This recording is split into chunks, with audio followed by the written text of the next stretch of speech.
All right, all right. Welcome back to the channel, everybody. Thank y'all for being here. Thank y'all so much, man. It is May the 7th, a beautiful Wednesday. Shout outs to everybody. Shout outs to all the new followers over on Twitch, and all the new subscribers on YouTube as well. Thank y'all so much for subscribing to the channel. Thank you to the members as well. Um, Thank you for rocking out with me, man. I really do appreciate it. Um, Today we're gonna do a little bit of gameplay for this game called La Quimera. It is in early access. So if you don't know, this game was supposed to be releasing fully, right? But due to all the backlash it got, during some of those early reviews and things like that, they decided to pull back, and now they've released it in early access, which a lot of people saying it was the right thing to do. That this is what it should have been from the beginning, due to the fact that this game has, they say that it needs a lot of work, right? So, you know, let's find out what this is about, man. We did see this trailer at one of those shows, so I was interested, just to see what the game is, what it could be, and things like that. So, we're gonna get into this content right here. Thank y'all so much for being here. Let me see. Let me look at everything. Let me see if everything is. Check if everything is good, and we'll get the ball rolling. I'm waiting for a package too. It says it's 2 stops away. So, all right. Yo, Molly, what it do, my brother? We in the building. Facts. Shout out to my brother Michael West in the building. Um. Yeah, yeah. They had to pull back the.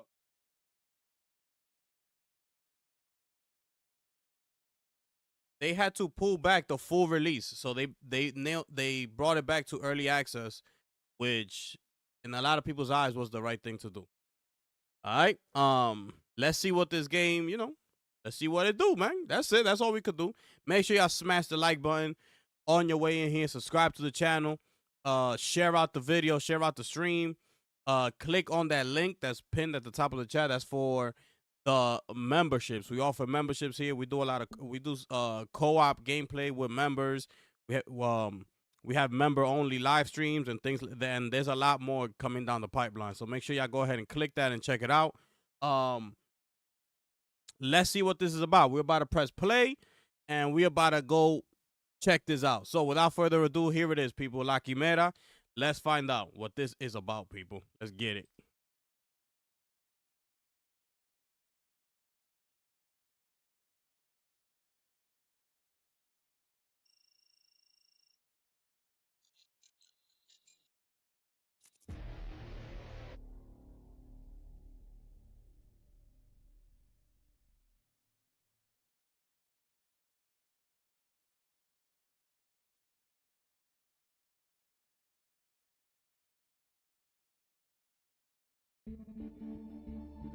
The year is 2064.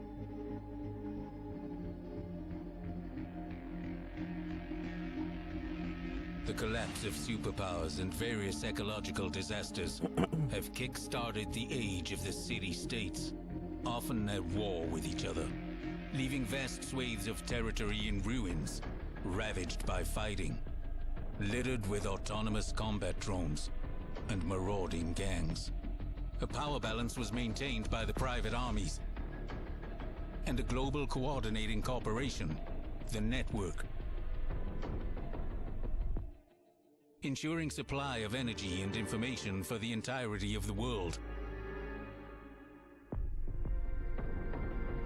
A world where high-tech coexists with medieval morality. Yeah, this is co-op, Molly. This got co-op. That balance, however, has proven to be too fragile. Oh. To hold. Hey, why is it not full screen?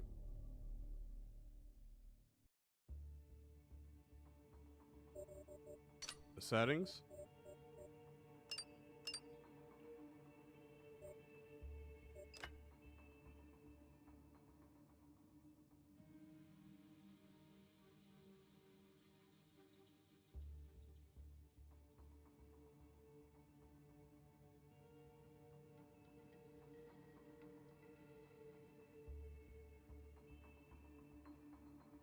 Here we go, people. Let's see.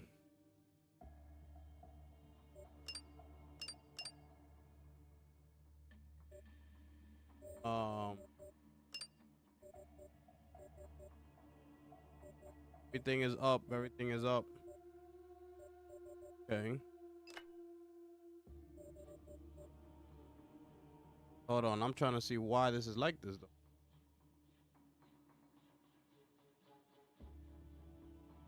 Yeah, bro.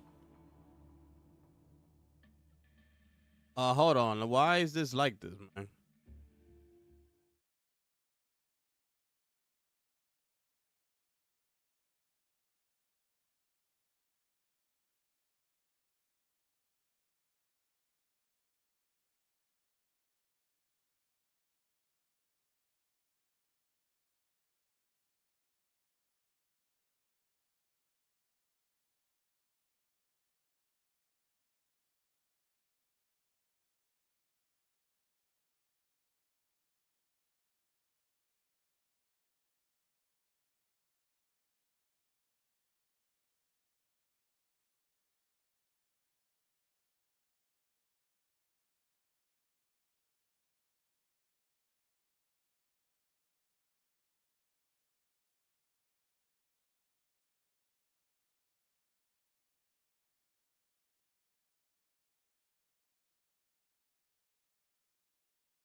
Right there.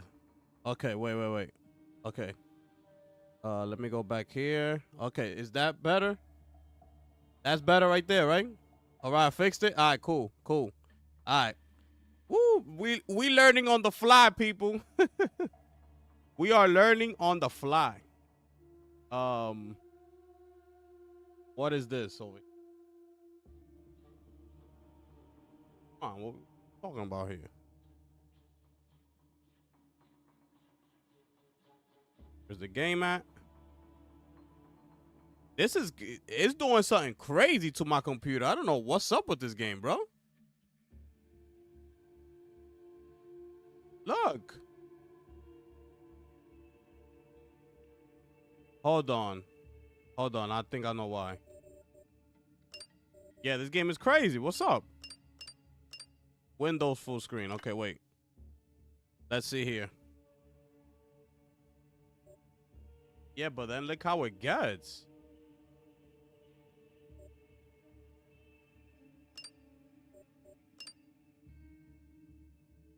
Nah, this game is crazy, bro. Yo, I can't even I can't even play the game.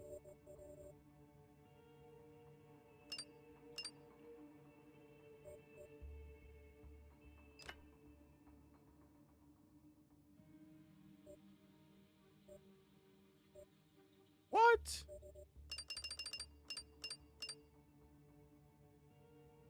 All right.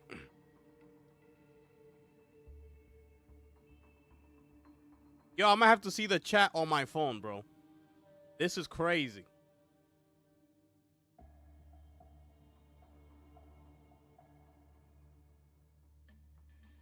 Is that it?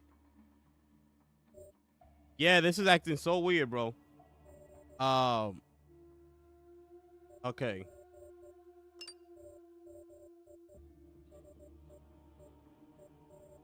Everything is on Epic, right?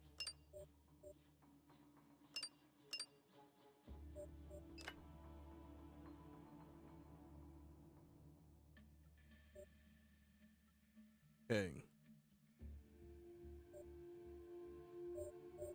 Yeah, this is going crazy. This is crazy, bro. This is crazy, bro. I never experienced this, bro.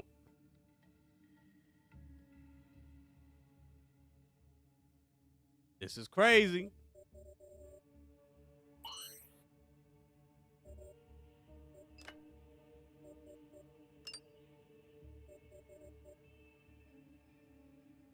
All right. All right.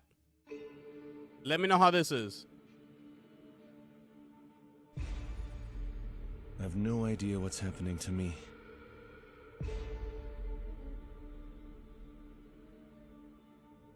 This all started as just another PMC gig. After all, I needed some cash and stability. And Nuevo Caracas needed fighters to fend off the encroaching threat. But, almost right away, it all went downhill fast. And there's no sign of it slowing down. I guess I better start from where it all began. So, we're heading to the shooting range first thing in the morning.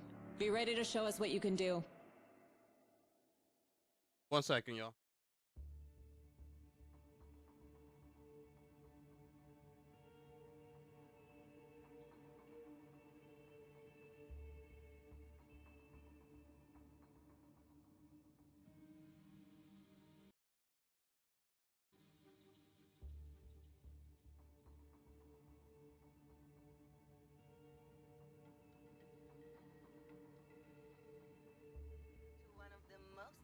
Chamo, wake the fuck up.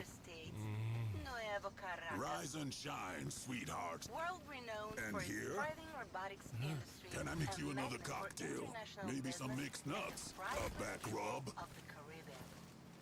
Damn it, Manny. This is what we have to work with now. Right. Eyes up, you dumb drunks. Attention. I am Mateos La Viga, commander of Palomo Private Military Company. Which means that for today, you wannabe recruits belong to me. Body and soul. A golden flower that blossoms on the hills. Hey, Manny, over the turn deep this shit blue off. sea. I'm being inspirational. Hey! I was listening to her, cabron! Oh, I'm sorry. Let me play tour guide for you. If you look to your left, you can see Nuevo Caracas, a golden city by the sea full of corrupt rich fucks. Or poor stupid fucks like you. To your right, though, is the old bitch we call the active zone. La Zona, no man's land, the boonies, call it what you want.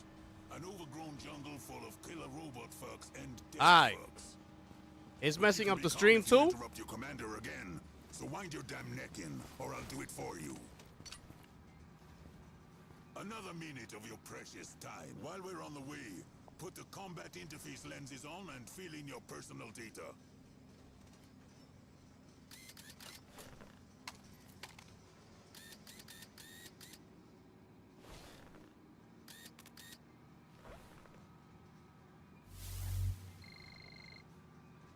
The lenses installed successfully.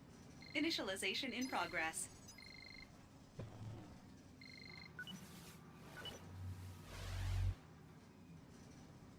Let's see, let's see. Looks like this Mateus character is one tough cookie. I hope I can make it work with this outfit.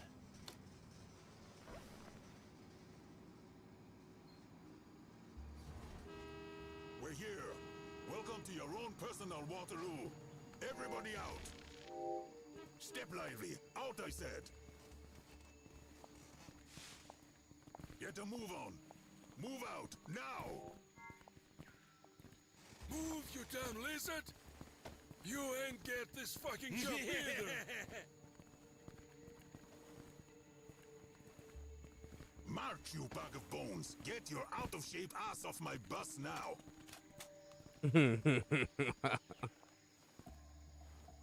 The voices are mid.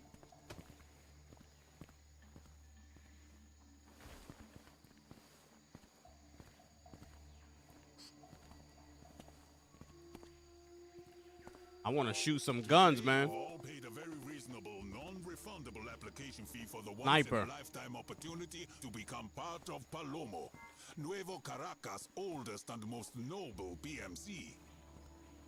Oh, what's wrong, sweethearts?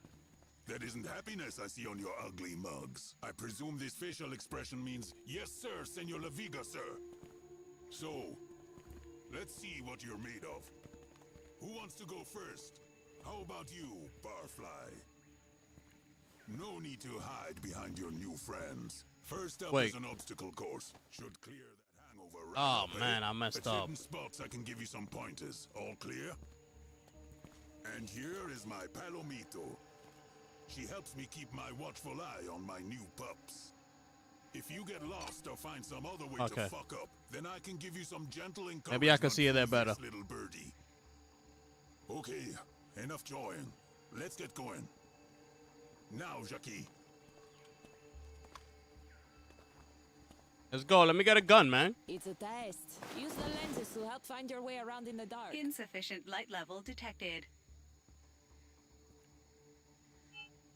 Looks like we have our own capybara now. Hell no, it's a tapir. Jodido Palooza.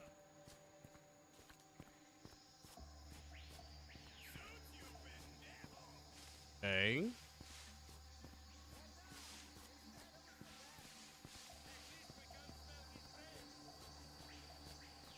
Oh, there. Well, here we are.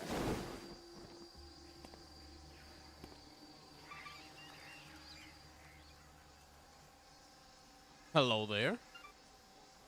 Okay, that's enough sightseeing. Back to business. Take this. And get going.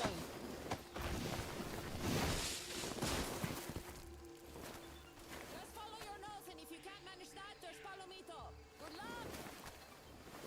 Well, this looks straightforward enough. All I need to do is not screw up. Easy, right? Not bad. It looks good. You can see the targets, right? It looks good. The controls, not so much. Fine. I see you're familiar with that stuff. Quick march, soldier. There's no time to waste. Definitely needs work. Running start.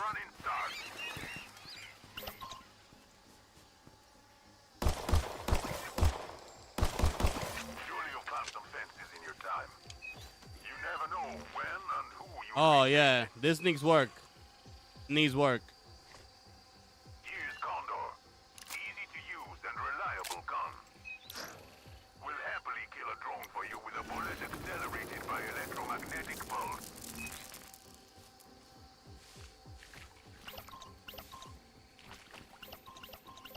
Fire at what? Oh, at this? Yeah, this needs work.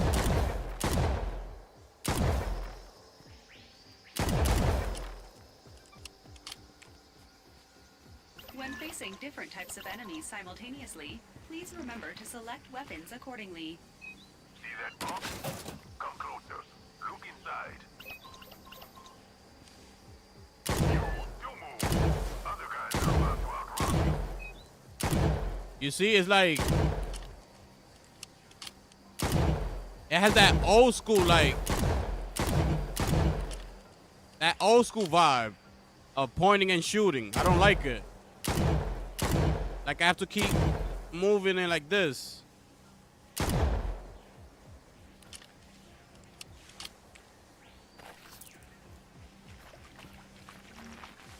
Oh wait, we got two different sets of ammo. Health level is stable. Okay. Don't be shy. This thing may not fire bullets, but it'll be your best friend.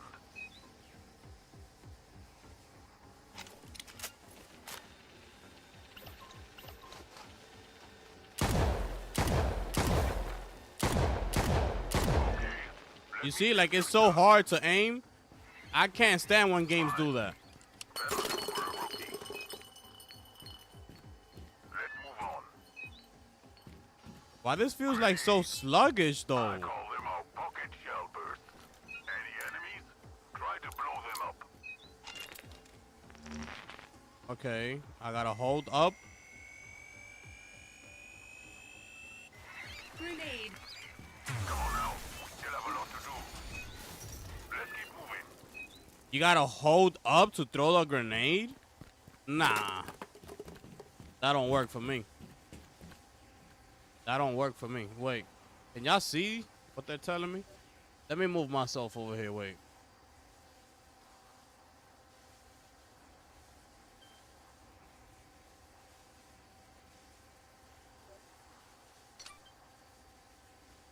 Yeah, I can see there better. Yeah. The Meadows. Nuevo Caracas electromagnetic fence. Built to keep the wild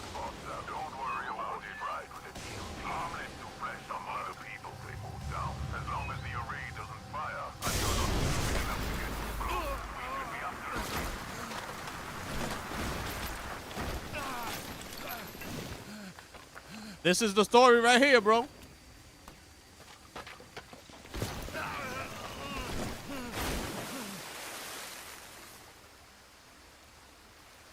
What the heck is going on? Puta madre. Okay, you're in the damn active zone. Okay, it's okay. No worries. We'll get you back across the map. Yeah, there is subtitles. Why it doesn't come up on the screen? Oh no, a pack of dog drones. Now listen closely. Get up slowly. Got it? Very. That's so crazy. Now, run. I'm seeing the subtitles, There is no chance to survive and in it's this not area. coming across the Leave screen. immediately. Come on. We're not out. We're with you. You are making the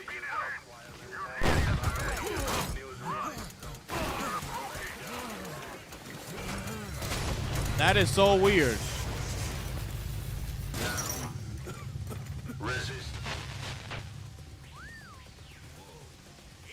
Easy. That's a killer robot. Should we help? You're welcome. You lucky one. And this, you. Clowns like you are the This best is we rough. get. Yo, Ruben, what's up, bro? We need real fighters, not some half-assed out of shape macheton. I don't know why I bother. Yeah, Michael. We should just shut up shop right now and Where have you been? Me either. We got a contract. A good one. Finally. Emergency extract for some bigwig. Go now. This is rough. This is rough. I'm not gonna lie. say? There's always room for improvement. Welcome to Palomo PMC. This is rough. Complete the prologue. That was the prologue mission. I got a trophy for that. This is rough, people. An emergency extract. That's a gift of a contract. I told Tony, it's just about being in the right place. at Make the sure right y'all smash that like button for me, man. We trying out this game right here. Manny, get the water strider ready to take off. Some fat cat soiling his silk shorts because his limb was broken down on the edge of the zone. Nothing to report. In and out. Easy money. Easy money. Yo, what's up, homie? Can you let me know what's up already, bro? We trying to get it popping. Oh, yeah, this is bad. This is bad. Switch to the news channel, Jackie. There'll be time for music when we're back. Yes, Commander. Probably just Can we get frames up here? Okay, let me see.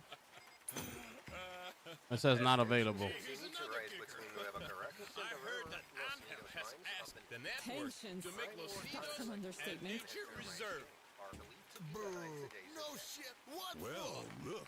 Who'd have thought? Hunters like us away from Oh, yeah, we streaming Doom next week for sure. Pure and simple.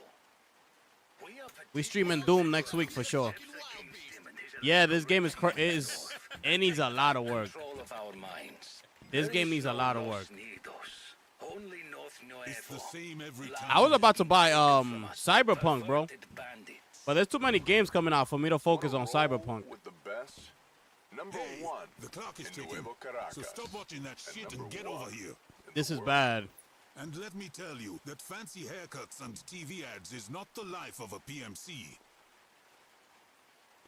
You take contracts, you do the job well, you rise up in the leaderboards, you get better contracts. Simple. Got it? Got it. Give me a gun. Here, the PMC's hub terminal. It's a dedicated network that provides secure comms. Yo, to the Jay, main what up? base and our Why client. not replay You Ghost of wanna roll Tsushima? with us? Learn how to use it. I don't know, because a lot of people already Piece of shit. seen that game already, you know? I don't think I'm going to get a lot of people to You try to need come in work and with it. watch. Yeah, we streaming Doom for sure. Got that? Next week is Doom, yeah. She's dying, Senor Sanchez. She Yeah, died Ruben. on the fly. That's why I'm like, you know, not Manny, replaying that. put that filter. I got to try to get games like, you know, that are not out there like that are new, that people might want to have some interest in, you know? Think I'll go to gym tomorrow, just in case. I agree. Let me know if there's an inexpensive one. Oh, here you set up what you want to go out with. It is so weird.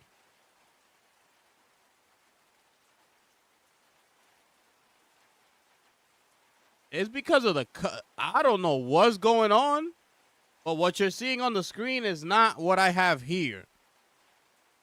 It's not what I have in front of me. A new contract has been confirmed. Downloading data. On your first try. Not bad.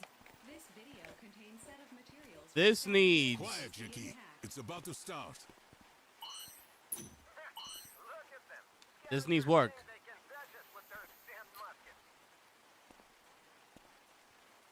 This needs work.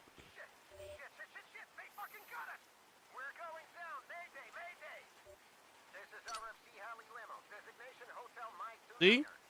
We're going down. Repeat, we're going down in active zone. Quadrant Lima 46. Boasting an emergency extract contract. Let me see. Available PMC unit. Oh, this looks good. Okay. So now it looks normal for you. And for me, it's like half a screen. This is so weird. Look, let me. Damn well, Jefe? I'm gonna show you how it's looking like for me. Stakes all round. Well, let's go get them, whoever they are. Look at this. Jungle's calling. Manny. It's only for me. It's only half a screen now. Look, this is how I'm playing the game. Wait.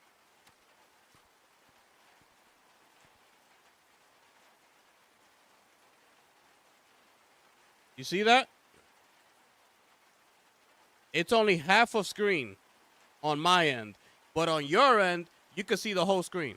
And if I put it back the other way, how it was, it zooms in too much for you. I'll leave it like that though, so y'all can see it better. You should grab your weapon, Pana. All right, let's go. Activate. Let's get it popping. What weapon, bro? Like, what's up? What's that? You take your weapon. Yes. I want it. That. Yep. Hey, Chamo, take your rifle now.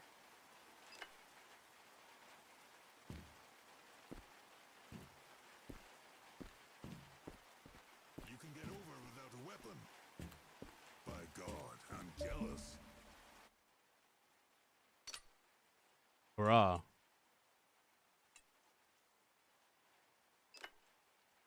Bro. What? Where's my gun at, bro?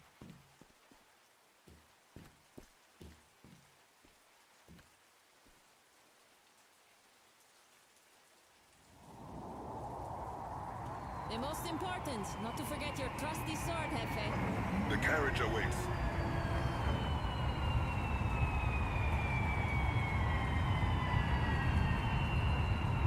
Yeah, they need to delay this.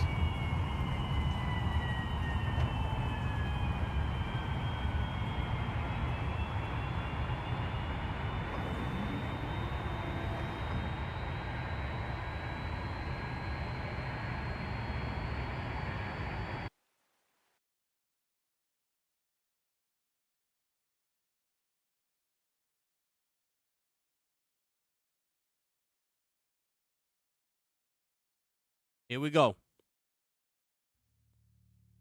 go. Man, y'all make sure I smash the like button for your boy, man. 202. We have a live urgent extract contract in Sector Lima 46. Permission to enter the zone. Copy that, Papa Victor. Permission granted. You may cross the meadows. Stay safe out there. Scouts just want to strip the limo. Yep. Let's hope our extract had the sense to get out of there and leave those animals to it. Let's hope they had the sense not to wake up anything else. We'll be cool. Nothing down there but scavs, drones, and fucking tree frogs, right? Right? L-46. That's the middle of the old military robotics complex. That place was a meat grinder on activation day. Hell on Earth. Fuck's sake, Manny, shut the hell up! So, you seen any signatures? Not a thing. Good. doesn't mean there isn't some big gorilla-class Kukui down there having a nap. Look, the sun's come out. We've got a juicy fat cat contract. Fresh blood to help us. Easy money. Even you aren't going to bring me down today, Manny. Have it your way. Approaching. This story is horrible. This story is horrible. They're pinned down. Get us, bro. Yo, this is crazy.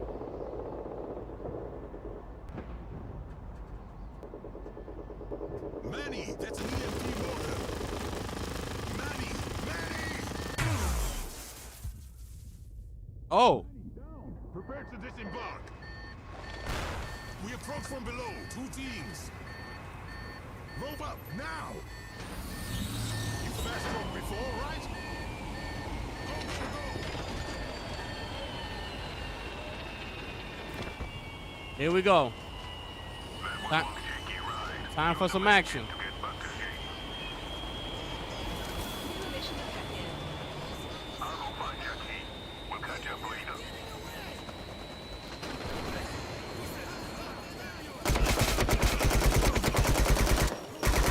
Oh, this feels so cheap. This feels so cheap.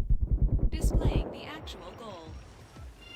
The gunplay does not feel authentic at all, bro. It does not feel authentic at all, bro. How do we? Are normalized. Where do we go through here? Yeah, these needs work. Why it feel so sluggish?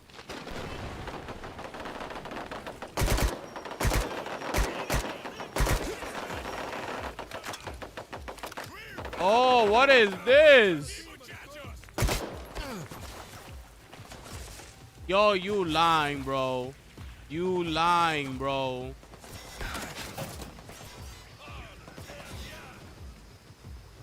You lying. Look, it don't even feel like I'm shooting him. Yo, it doesn't even feel like I'm shooting him. I'm not getting any type of feedback that makes it feel like you're shooting them. Nothing, bro. It feels like an empty slate. Like I'm shooting at nothing.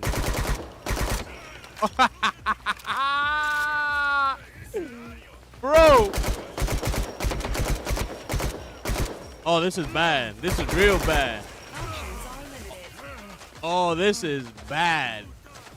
Bro. Nah.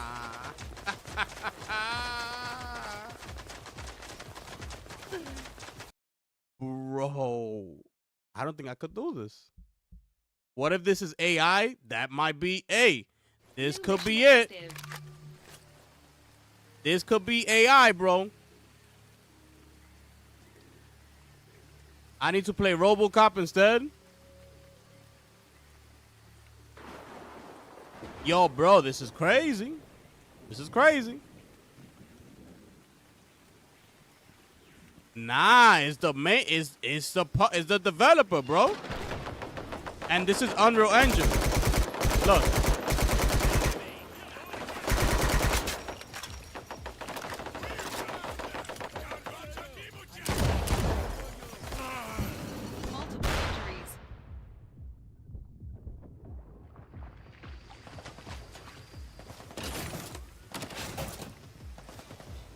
This is Unreal Engine, bro.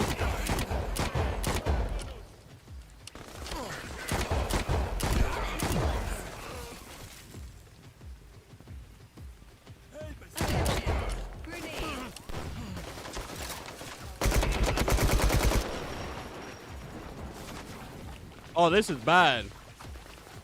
I don't even know where people at.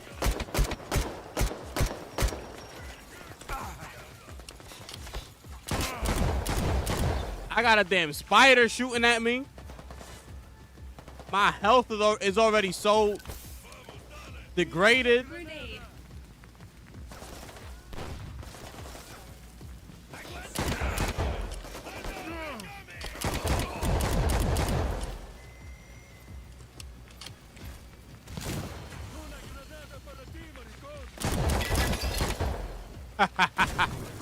Well, he cursed it.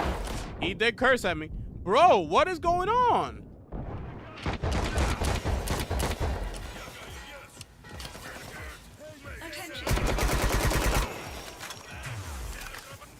Look, I can't even take cover. Bro, I can't even take cover. They sure know how to jerry-rig some amazing stuff. I'm sure you've already had a chance to meet their drone or two. Or something else. This needs work, bro. They need to go back in the lab, and this needs a lot of work.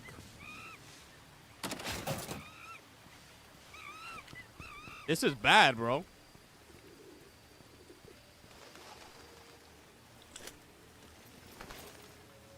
What are you gonna do? Oh my goodness, that was horrible.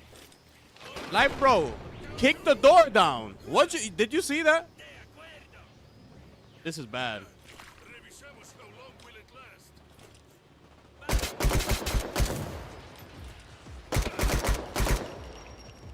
Grenade. Critical. It feels like I'm not shooting at anything, bro.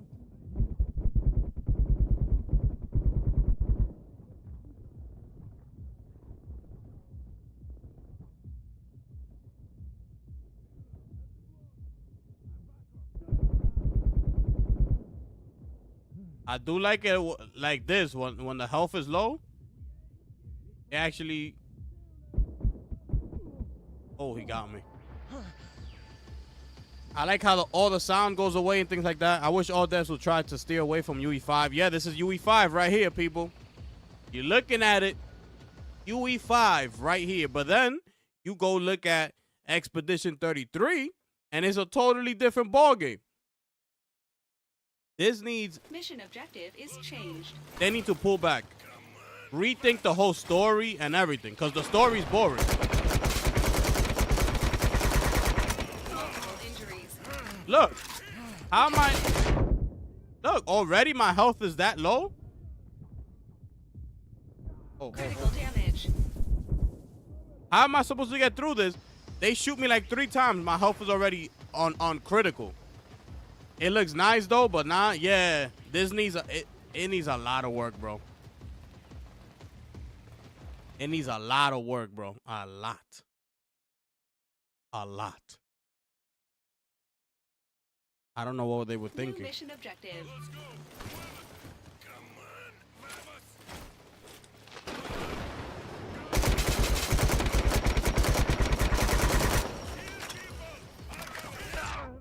Look, I can't even take cover.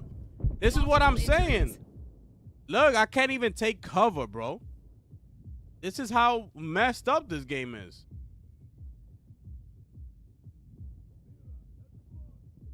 Like, how am I supposed to get... What is this? Regeneration complete.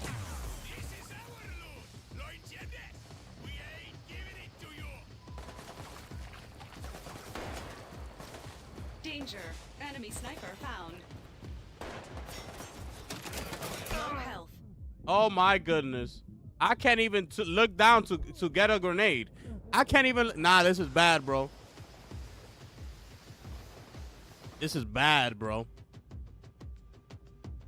I need to clip this, Michael. I should. Because this is horrible. Do you like competitive shooters or story-based? I'm more of a story-based. Objective is updated. I'm more of a story-based. But I'll do some competitive.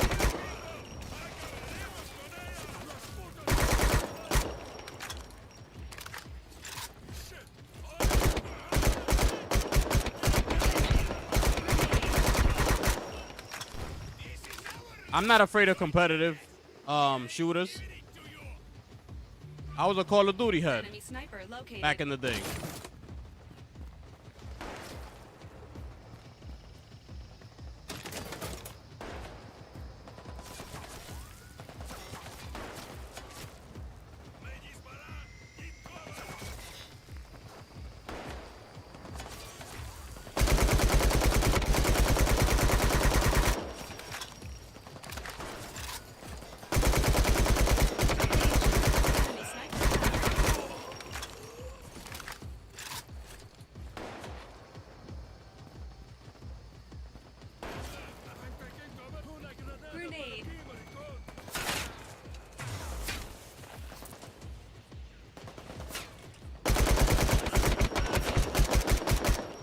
That damn sniper, bro. Multiple injuries.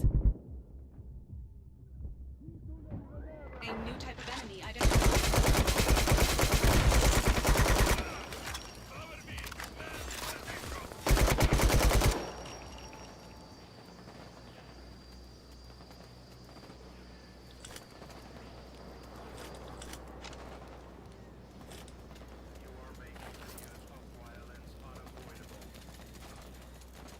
It feels like so heavy, like bro.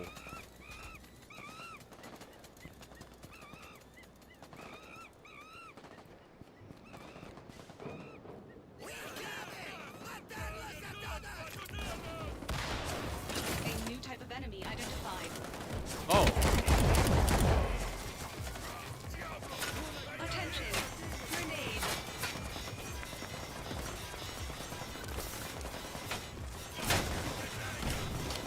yo. What is going on?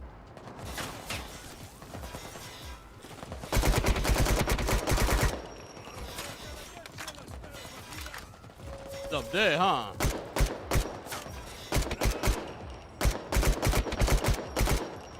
What's up with you, homie?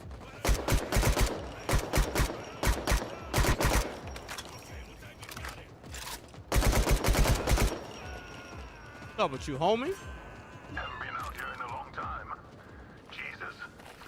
You're too young to remember activation day.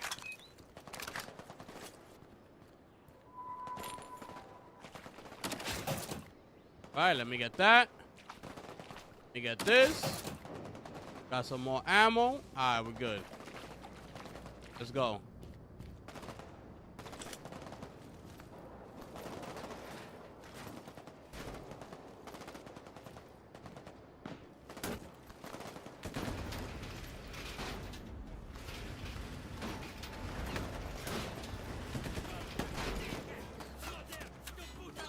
Oh!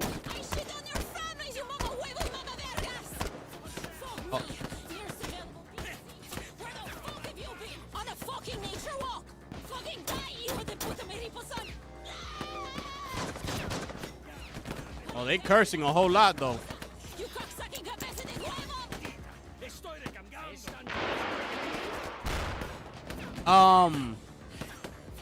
I'm gonna fuck you in every hole, you pajot troglodytic fox! No! My backpack! My fucking backpack! Yo, she cursing up a storm. I was trying out Delta Force, but that's only mouse and keyboard. So I didn't play it. I wanted to play it, but it was only giving me the option for mouse and keyboard. Critical damage.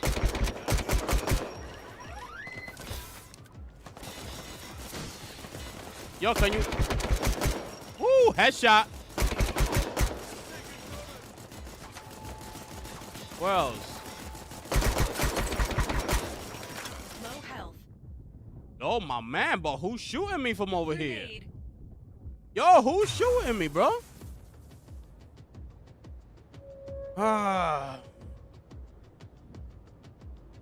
Yeah, I was into Call of Duty. Not anymore. Not anymore.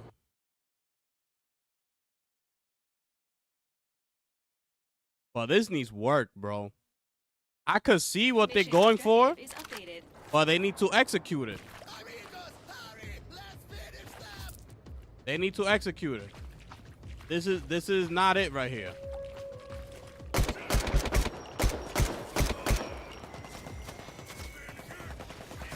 Attention! Grenade!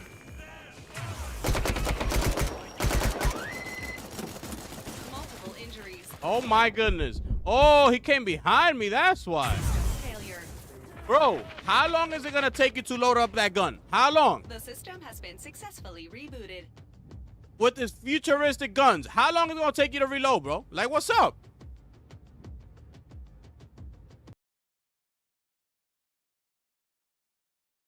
But yeah, Ruben, that's only mouse and keyboard, right? Because if not, I would have played it. New mission objective. I actually wanted to stream Delta Force.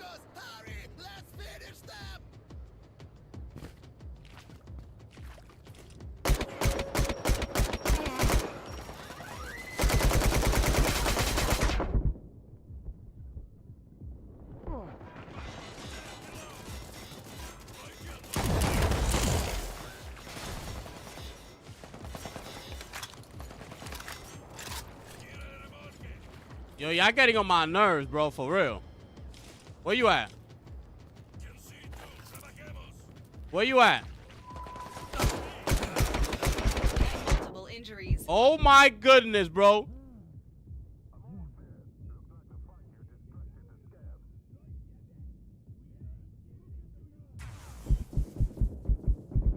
I like it when the health is low. I like this thing that they do. Located. Oh, enemy damage. sniper. Enemy sniper. Hold up. Health is restored. Health is restored. That's so. See, I need to have a cover where I move my gun sideways. They don't have that. They don't have that. Oh, medikit right here? Oh my goodness, grenade, bro. Oh my goodness.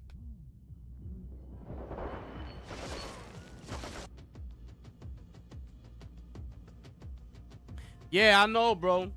Shout out to Diana in the building. Thank you so much for being here. Y'all make sure y'all smash that like button as y'all come on in here, man. Facts. Yeah, Ruben. I can't get used to mouse and keyboard, bro. I was trying. Objective is change. And it's difficult for me. I love picking up a controller and playing, you know? I feel like mouse and keyboard for me is like, feels like work. You know? Danger. Yo, can you hide, my brother? Like, what's up? It shouldn't take you this long, bro. Look. Watch this. I bet you don't hit nobody.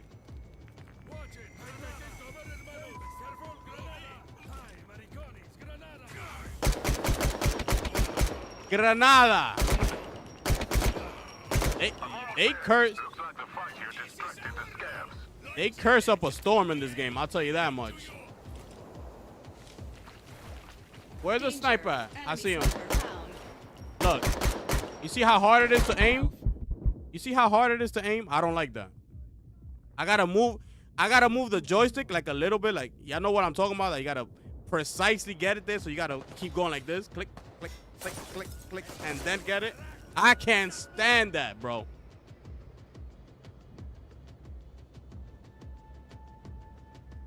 I can't stand. Yo, my brother Lunchi, what it do, my brother? You had a team on Call of Duty. New mission objective. It is difficult, I won't lie. It took me almost 4 months to finally get used to it. But it's so fun and worth practicing. I only use controller now for Rocket League. I mean, I could try it here. Look. All right. Watch this. Wait, let me restore health. Okay, I'm on mouse and keyboard right now.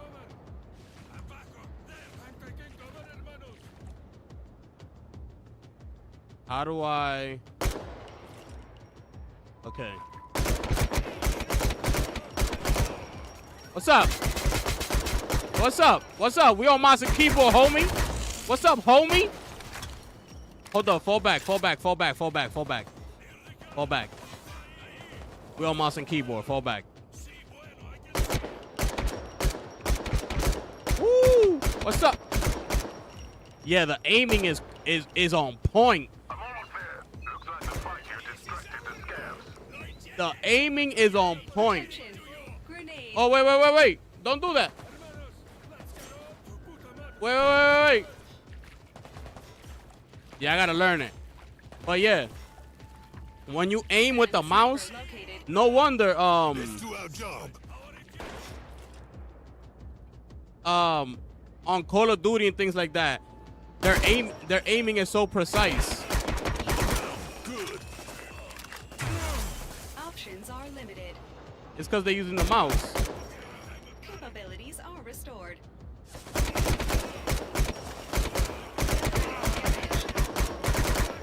Stay down. Fuck! It's a Goliath. What Goliath? We can't damage it alone. We need every weapon for that. Cover it. Multiple injuries.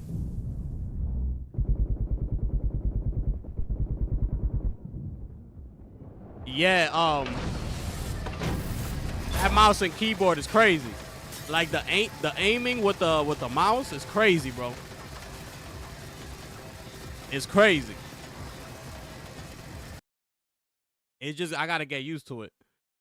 It definitely takes some getting used to, bro.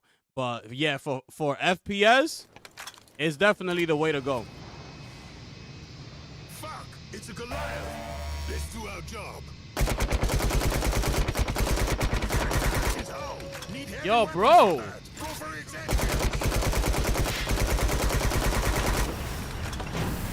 What up, homie? Wait. Dangerous proximity. Wait. Can you health. Yo, what's? Hold up, because I'm trying to get used to the mouse and keyboard. At the same time, I'm trying to learn the buttons. It's a lot. Let me take care of this dude right here with the control.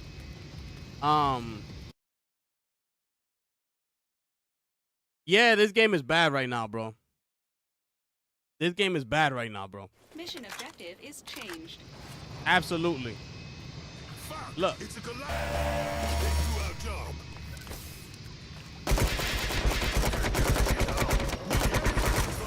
Go for its engines!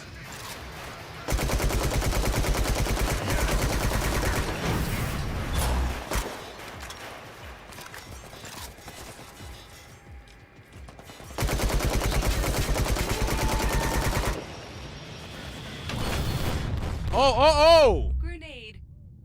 Oh, hold up. Yo, bro, move.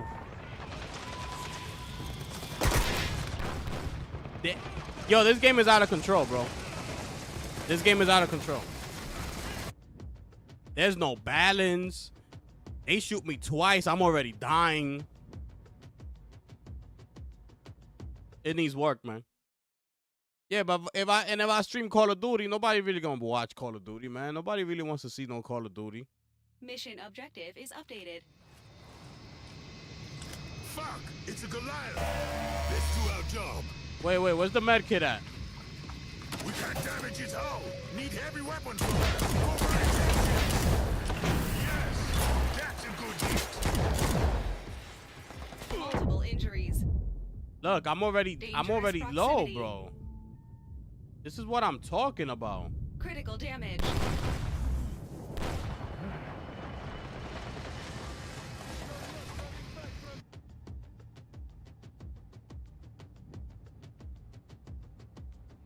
Yes, sir. Yeah, I appreciate that, my brother.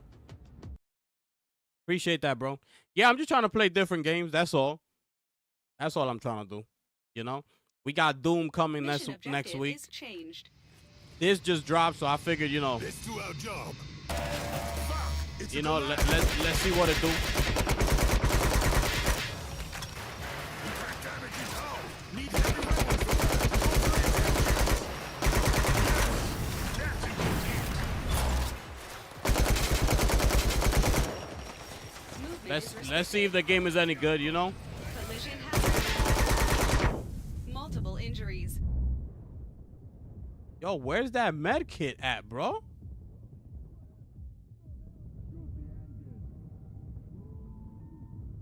Critical damage. Attention. Grenade. Danger. Dangerous proximity.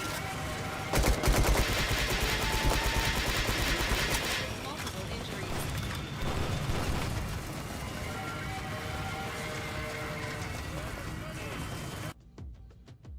This is bad. Ah, why? Why? I had such high hopes for this game. Remember, we saw this in one of the game Displaying shows. The actual goal. I was like, oh, this look good. Fuck! It's a Goliath. Let's do our job. That's a good hit. We can't damage his hull. Need heavy weapons for that.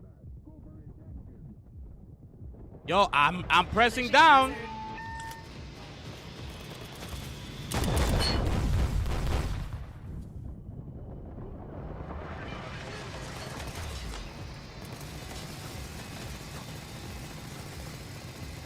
Y'all on Call of Duty right now? I don't even got Call of Duty, man. I gotta download it and all that, bro. I don't even got Call of Duty in my library.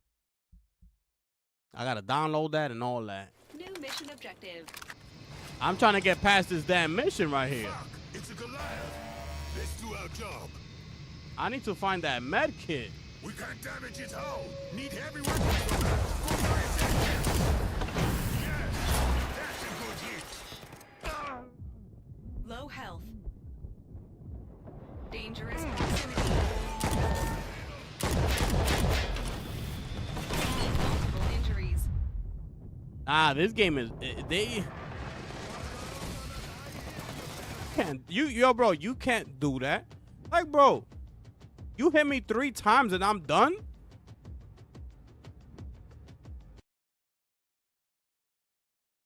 You telling me I got no type of shield on me? No nothing? Nothing. Mission objective is changed. Let's do our job. Fuck, it's a Goliath.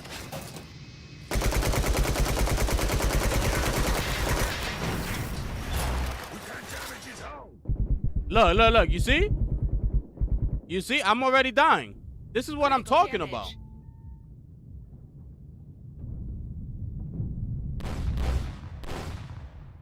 Collision hazard.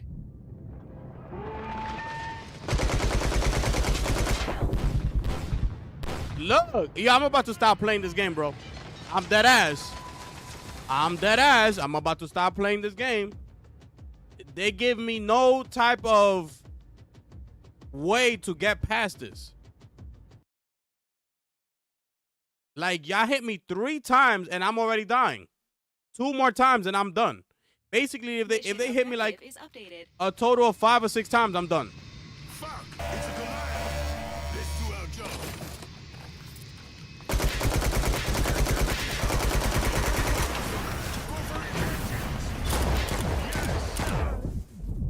Look. How long does it take? Look, if I try to take cover, they throw bombs. I'm done. I'm not playing no more. I don't care. I'm not playing no more. I'm done. I'm not wasting my time. Sorry. Let's go. Restart negative. Click. Let's take this off. I'm not doing it. Mission objective is changed. Mission objective failed. End now. Mission objective now. I'm not doing it, bro. I am not doing it. I'm sorry. I'm not doing it, bro. Sorry. Hold up.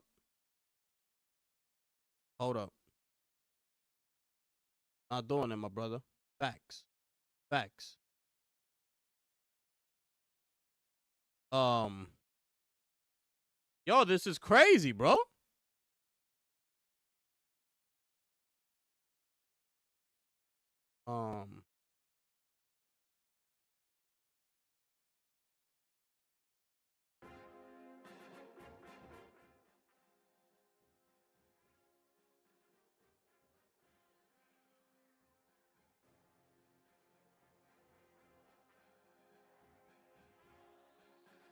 My bad, y'all.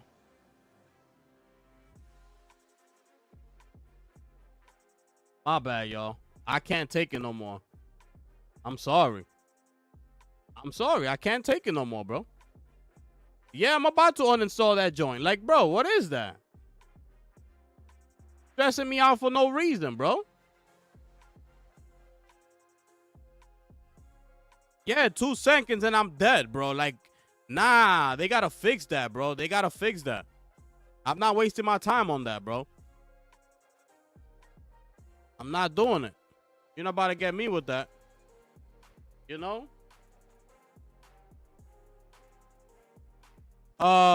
Well, that didn't go too good.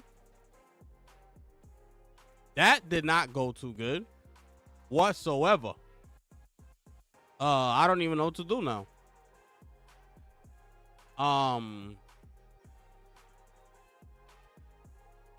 Let me see. Y'all want me? What? Download Black Ops? Well, that's not gonna be for right now, though.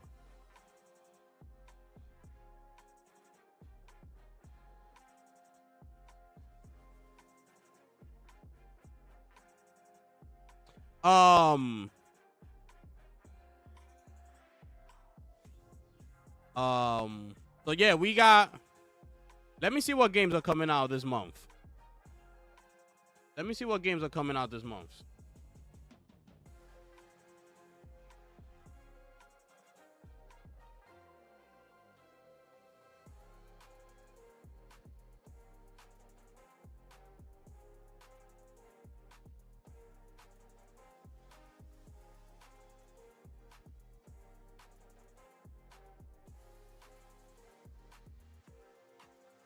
Let's see what they got coming.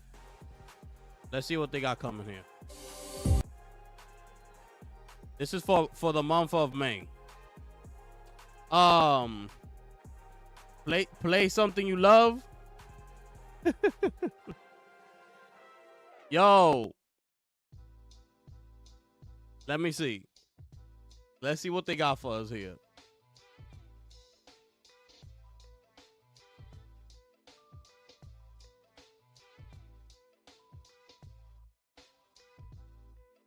There's Doom right there.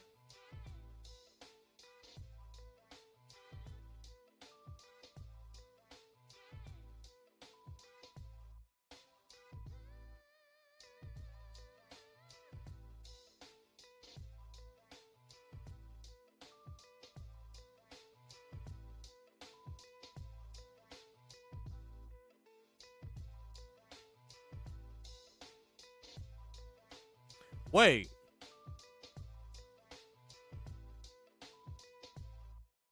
When this game coming out?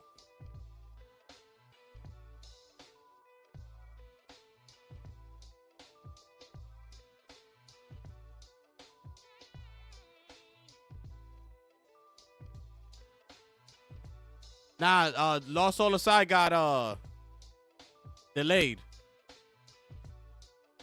Lost Soul Aside coming out in August, bro. So far we got Doom, and let me see what else.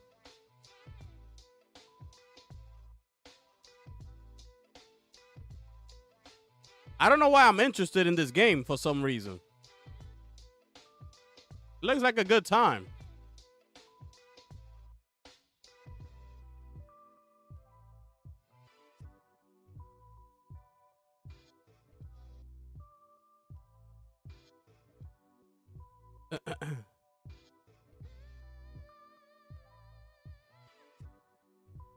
There's Doom, the Dark Ages. Okay.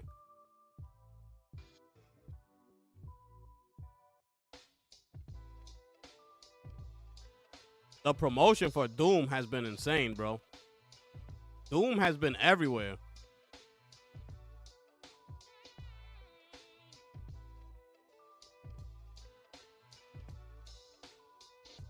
Let's see what else.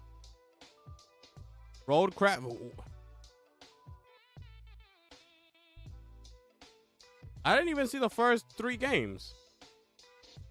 Did I miss it? Yeah, sort of. Ruben, it's within those lines of Devil May Cry for sure.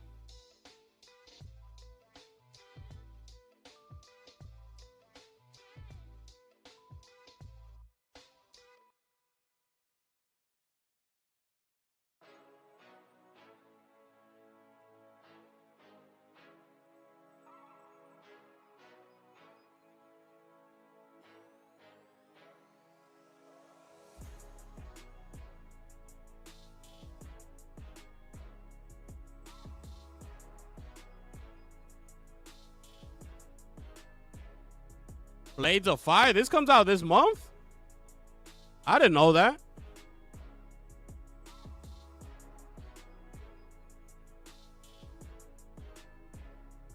It looks kind of sloppy, though. That gameplay looked kind of sloppy, though. I'm not going to hold you.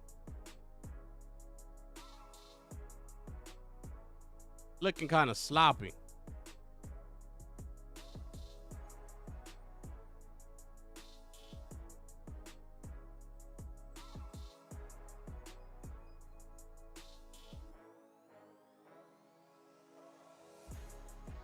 Onimusha 2.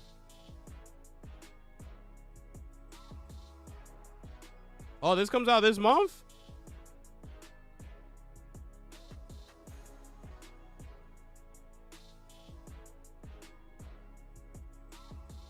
I didn't know that.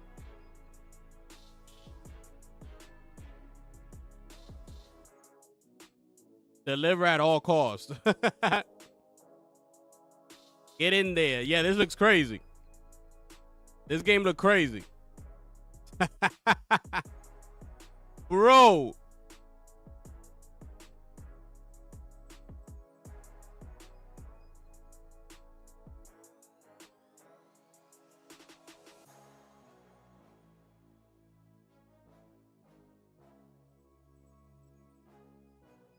Oh, Elden Ring Night Rain comes out this month.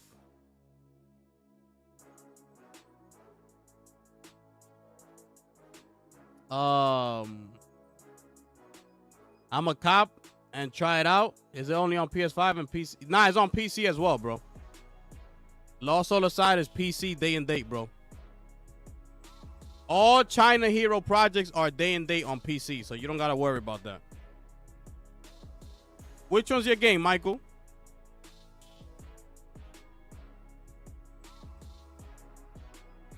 Oh, so this list is a little bit old because this was delayed already. So this is not coming out this month.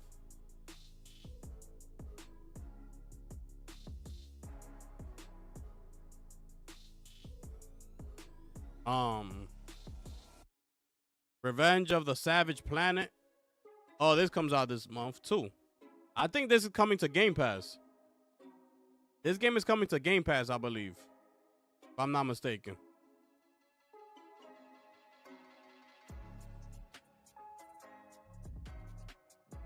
It looks fun though.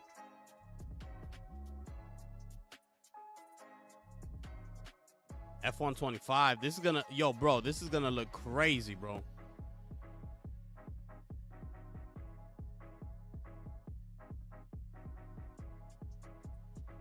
Yo, F125 is gonna look insane, bro.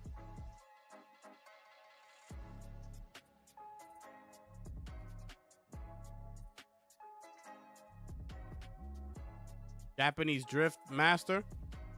Yo, that's game for you right here. Yo, hey. Yo, this for you right here.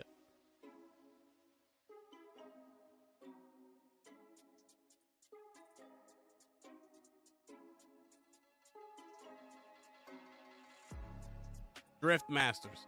Sonic Rumble. What's this? A racing game? Oh, is this the racing game? Oh, no. With 32 players.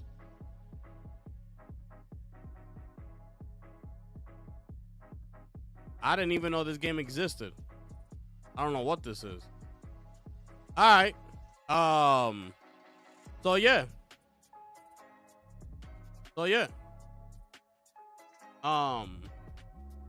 What was I gonna look for? Oh, Onimusha 2? That's coming this month, bro. Let me look at the list.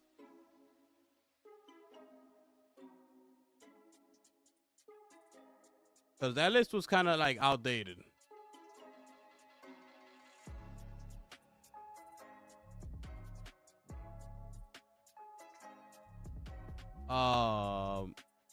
When was this? Can y'all say when y'all updated this list? May. These are all the games coming in May. Okay. Among Us 3D comes out this month. Well, it's already out. It says May 6th on PC. Among Us 3D.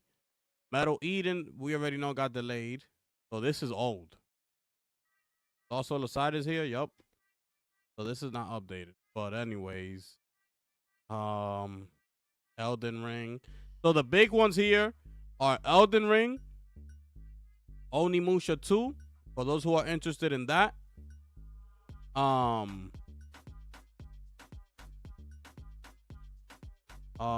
else is here? Blades of Fire, for those who are interested in that one. The Capcom Fighting Collection 2 comes out May 16.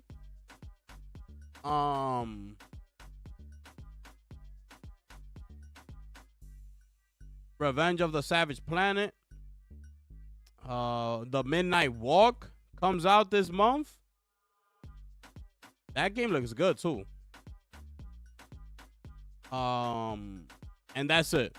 So pretty much Doom the Dark Ages, Elden Ring, and Onimusha are like the three big ones. Everything else, it depends on you whether you want to play that type of game or not. Like the Midnight Walk, the Capcom Fighting Collection, the JDM, the Japanese Drift, the F-125, Blades of Fire,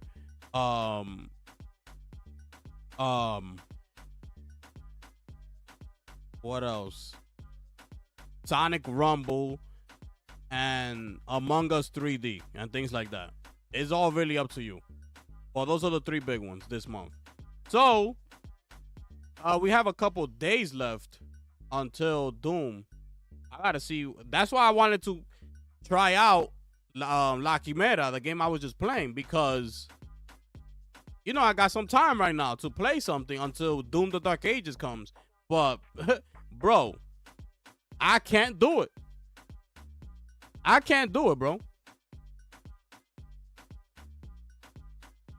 All games should do day and date. It's good for everyone and more people can enjoy the game. Yeah, but it's not a good business tactic, though, Ruben. It's not a good business tactic. You can't run a business thinking that way. If you're looking at it from that perspective, as running a business, Doom, The Dark Ages, May 15. May 15 is a Thursday. May 15 is a Thursday. Okay, so that's coming out next Thursday. Maybe Wednesday night, 12 midnight. It'll come out. I was gonna look for something. I forgot. We need Sifu 2. Sifu it's a hard game, bro. Sifu is a hard game.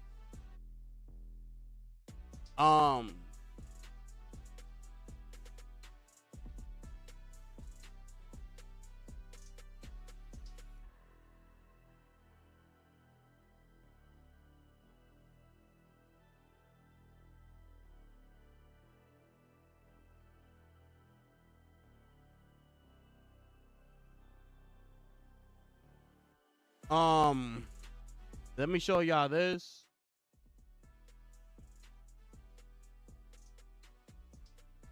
So this is new right here.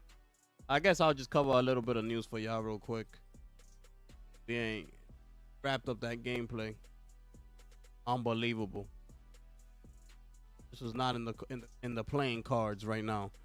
But this is how we work, people. We work on the fly up in here. You know what I'm saying? Y'all rocking with the gifted one, ladies and gentlemen. My goodness. Make sure y'all smash that like button, subscribe to the channel, hit that like button, share out the stream, click that link that's at the top of the chat. That is for the members, people. My goodness. Anyways, a new Team LFG to the PlayStation Studios family. Here they are, people. So this is a rallies of developers from across the industry to bring to life an ambitious incubation project. Today, I am thrilled to officially unveil a new studio in the PlayStation Studios family. Team LFG originated at Bungie, but has also rallied developers from across the industry to bring life to an ambitious incubation project that I'm very excited about. The studio is now fully formed and ready to be introduced to the world. So, okay. I'll let Team LFG introduce themselves properly and give a tiny glimpse of what they've been working on, okay? We're gonna speak on that right there. gonna speak on this right here. What is Project Mist? I don't know, bro. We need Konami to stop being dumb and give the Metal Gear Solid rights to Kojima. Facts. But that's those days are over. We know Kojima's working on a new shooter that's called Physant. Remember, that's his version of Metal Gear. So that's gonna be Kojima's Metal Gear Solid. It's called Physant, and it's for PlayStation. So yeah, but yeah, in the past, yeah, 100%. That's not. You need to know how to do business, and that's why I like Sony, PlayStation so much, because they know how to run a business. They don't go with feelings. They go with what's good for the company. That's what they go with at the end of the day. That's why you're seeing all these what you call it? China Hero Project going day and day on PC, things like that. Because it's the smart thing to do for the company. They know that China Hero Project, they're finally tapping into that market, and the majority of people in China game on a PC. They have access to Steam, so not so much the console, right? So what's the smart thing to do for them is put those China Hero projects day and day on PC so they can have access to it, you know, instead of making it exclusive to the console, which is not gonna go good for them. And anything that they do, they look at it as a business decision. Is this gonna hurt our brand? Is it gonna bring more customers into our ecosystem? Is it gonna benefit us at the end of the day? That's how they think. So that's why they still keeping exclusives, you know, to them, at least as far as day and date, right? It don't matter like later on that they put them on PC. That's for the rest of the world to experience them, right? But if you want it day and date, like the first day, you need to buy a console. You need to buy a PlayStation. So people complain about, oh, they should bring back those exclusives and take them off PC, but they can't do that because of the market that's out there. Even if a game on PC just sells like 1 million copies or 800,000, that's to them, that's 800,000 copies that they didn't have before. That's how they see it. You know? So that's 800,000, you know, times the $60 that they charging on Steam or wherever you're getting it. So that's how they seeing all these things. They're not looking at it as that's gonna hurt us, like, because it's not hurting them. Because if you look at the numbers, obviously it's not hurting them at all. These people, they're selling consoles like hotcakes. So they are the home console brand. They are the standard. When you think about somebody getting a brand new console, it's a PlayStation. You're not thinking no Xbox. You're not thinking no handheld. You know, and when you talk about Nintendo, you're thinking about a family getting that. But when you're speaking on just a regular casual buying a console, the first thing that comes out their mouth is, I'm getting a PlayStation. So it's not gonna hurt. It's not hurting them whatsoever. They don't need to worry about no competition, nothing like that. So why take off their games off of PC? It's not gonna benefit them in the long run. They try to make as much money as possible as they can. And now being open to that China market, that they're trying to expand their horizons and do you know, newer things, reach newer heights. And you saw they just got a 100% of ownership of the contribution of the consoles in the China market right now. So that just happened. So they are about to go crazy with the consoles in China, distributing them in China. So everything is just clicking.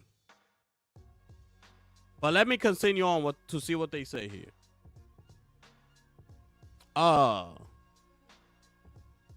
Yeah, my bad. Yeah, man. Yeah, man. Yeah, man. Yeah, they got Forza on PS5 right now. Yeah. on PS5 now, mad late, shaking my head. Yeah, but it's not mad late. It's just they were exclusive. If you needed to play Forza, you needed to have an Xbox or a PC with Game Pass on it.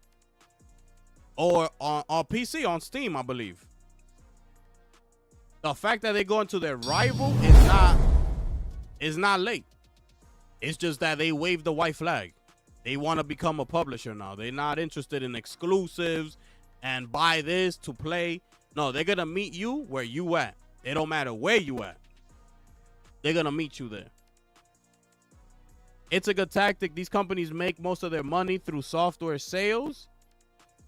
So if more people can buy it, they'll get more money. It's a great business strategy. Exactly, Ruben. You see what I'm saying? You see how you're saying that it's a great business strategy for them to make that move? That's the same way that Sony thinks about their products. They feel like day and date is best for them at the moment, and it gets more people to buy their consoles. And then, unless you're trying to wait a year and a half or so and until it releases on PC, the decision at that point is yours, you know. But every company has a right to do, you know, what they feel is right for the company. You know, that's why they are in CEO positions and things like that. Yeah, hard game but fun. Yeah, damn Gifted. Yeah, I know, Molly. Second studio. What, the third studio? Gifted doing news again. The game was so bad. Yo, I had to turn into news. This is crazy, bro. This is crazy. That game was horrible, bro. That game was horrible. Yo, shout outs to my brother Michael West in the building, dropping that firebomb. You understand what I'm saying? I don't know why it didn't make the noise. It should have. I don't know why. What happened there. Well, I appreciate you, my brother. Yeah, I appreciate that, Mike. You already know what it is. Let me see here before I continue. Death Stranding technically has Metal Gear in it. Yeah, Death Stranding has that guy. That Kojima always said that would play Snake if there was ever a movie. That's him. That's in the game. That's why people connected to Metal Gear Solid. Because that's the actor that Kojima always spoke about. He always said, if I ever wanted to do a Metal Gear Solid movie, that's the guy I want to pick to play him. And there he is in his game. Yo, Guru, what it do, my brother? Damn, new crowd. PlayStation will never go day and date. And since they got full distribution in China, PC ports going away, period. Nah, they're not going away, period, bro. PC ports ain't going away, bro. It's once you're in, it is very, very hard to come out of there, bro. Like, cause now all Sony's gonna be thinking about is what if we would have stayed on PC? What if? You never know. What if one game came out and just did tremendous numbers? That what if is always gonna be in the back of their minds. You know? But they are gonna sell consoles over there like hotcakes. That all that marketing that's about to be like going on over there, that marketing is gonna be crazy over there, bro. What up, Gifted? PlayStation's king forever. Facts. Now it's over with. That's why Demon Souls and GT7 got canceled and no MLB. Hey, if they doing it, if that's what they're trying to, that's the message they're trying to get across to people, then, you know, it's a very bold move for them to get out of the PC market. And it's a smart move. Now, yeah, me giving you my opinion, right? Now I'm not talking about, you know, business decisions, you know, thinking for Sony, thinking for... My opinion is they should get out of PC. Absolutely. You have enough pull. You have enough IPs under your belt to get people to come to your platform to play your games. You have enough. All you gotta do is come out consistently with games. The thing is that they're taking too long coming out with these AAA games. And unfortunately, these other games like Rise of the Ronin, Stellar Blade, and things like that they bring to fill in the gaps are not doing what they're supposed to do as far as grabbing people's attention like that. They need those heavy hitters to come in and make some noise. And even look at Astrobot. All the awards it won. All the praises it got. And people still talk about Astrobot like it's some kiddie game, like it's whatever. Like, oh, yeah, but that's Astrobot. Like, no. It ain't just Astrobot. No. That game just finished winning over 110 Game of the Year awards. The most ever. For a platformer. So, they need these heavy hitters to be consistent. All these big name studios, if they trying to pull back, they need to have a meeting with all these developers, Santa Monica, Naughty Dog, Insomniac, Sony Bend, all of them. Blue Point, Housemark, all of them. They need to have a meeting and they need to come out with a plan. Listen, we're pulling out a PC. I need each company to split teams into two. You're large enough developers to have two teams under each development team, and I need y'all to be working on projects because we're gonna pull back from PC and we need to start getting people to come on over here. I'm tired of all this noise. Like, we need where the first party games at, we need to start rolling them out. That's what they got to do. But I'm saying, well, that's just my opinion, right? And I feel like they should pull out of PC because they're not generating enough noise, enough money. I should say, right? Forget the noise, because it's all about the money. I don't feel like they're generating enough money and sales on the PC market to stay there.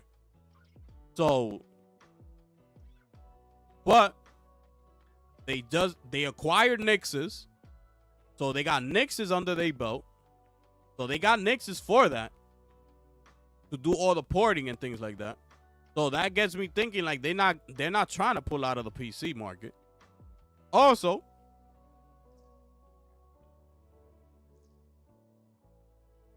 people gonna buy PS5s regardless. The casual person that's looking to buy a console is not saying, but wait, is that on PC too? No. They just going and getting the console. What's the most popular one? PlayStation. Yo, I'm getting a PS5. Yup, PS5. Yo, you got PS5? That's all you hear. You don't hear nobody. Yo, you got an Xbox? It sounds weird to even ask that question. Yo, you got Xbox? Like, no. The first question out of, if you got another gamer friend, yo, you got a PS5? That's it. So, it's not going to hurt them anyways if they pull out of the PC market. Because I don't even know if most people even know that PlayStation games are on PC. Outside of us. This is what I'm saying. You got to take yourself out of the situation because we are deep in the gaming industry. We cover news. We look at what's going on around the world. Around the gaming space. You know, we're in. The crowd that's not in here, which makes up the majority of those 80 million consoles that are sold right now,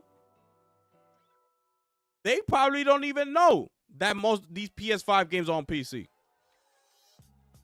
They just want a console that they could come home to and play when they finish working. That's all they want.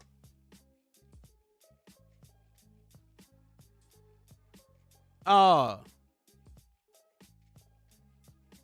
yeah, let's see.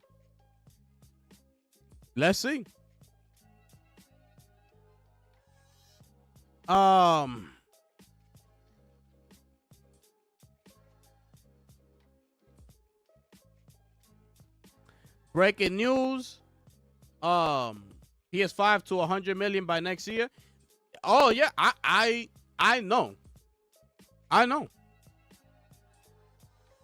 I believe that right now they're at like 80 million. And I know we just got the news about 75 million or something like that. I believe right now that number went up to 80 million. Facts gifted Saros, Intergalactic Wolverine, Ghost of Yote. But these boys still sleep on the roadmap. Bro, all bangers, bro. And Sony markets so good. PlayStation knows how to market. You know? So, all they got to do is market, bro. Just keep doing what they doing. They could pull out of the PC market. They're not doing anything over there, bro. That PlayStation Studios, what you call it, section on the Steam store, it's like over there. That's how people see it. Like PC gamers and things like that. The PlayStation Studios brand, it's like to the side. It's like, oh, PlayStation games. All right, move. Excuse me. I wasn't looking for that. So they could easily pull out of the PC market. I don't believe it would affect them any way. But they're trying to reach the China market. But they just got full control of the console sales in China. So we have to wait and see now how they sell those consoles over there in China. If those numbers start selling rapidly, they might consider it. They might say, okay, now we got the China market. We see, how many consoles we sold in China. All right, we good. So now when we come out with games, we know that it's gonna reach the gamers over in China. We good. We could pull out a PC now. Thank you. It's been real. Click. Then you're gonna see everybody on PC. Yo. Yo, but what happened to the PlayStation games? It was right here. Oh, but you say you didn't want them. You said PlayStation games is trash.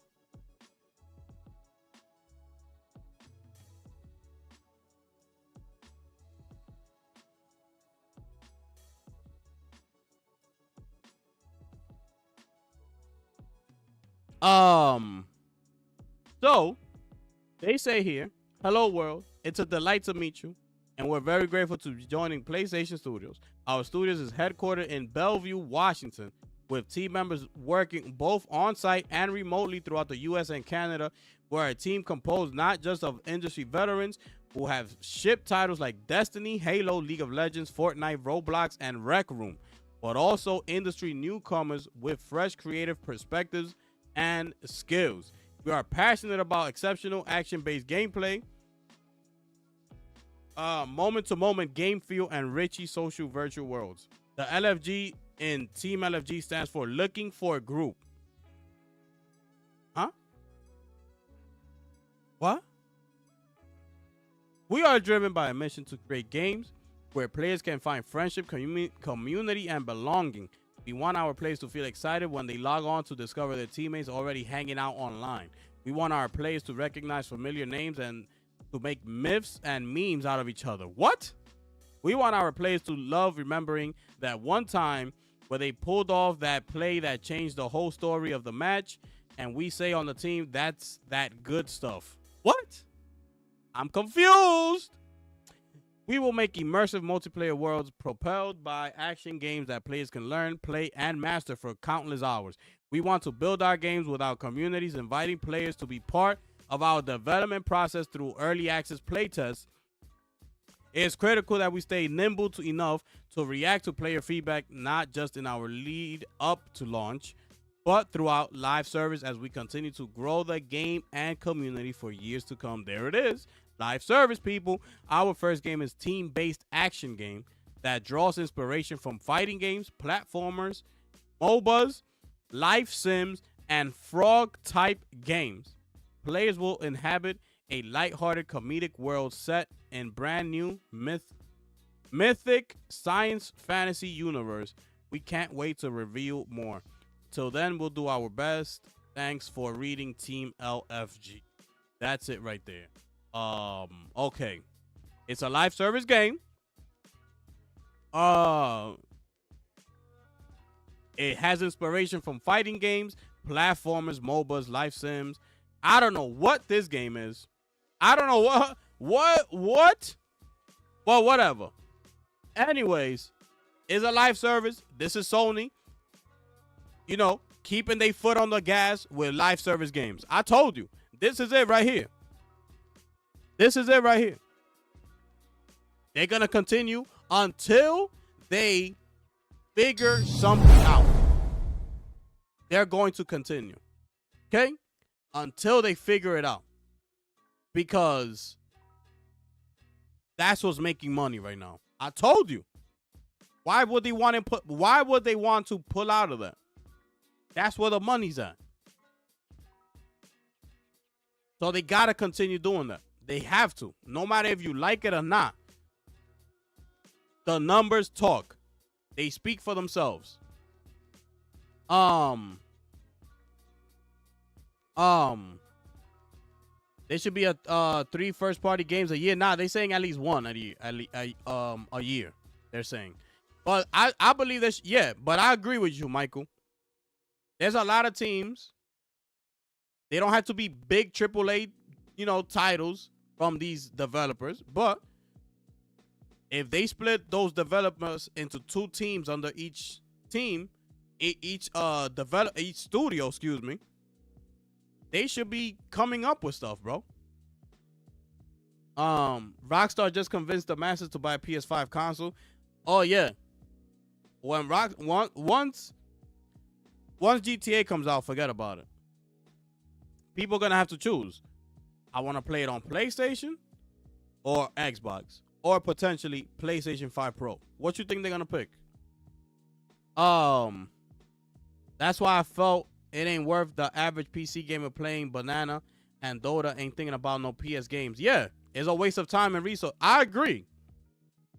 If I'm just talking like real, like how I feel, I agree with that, bro. It is a waste of time.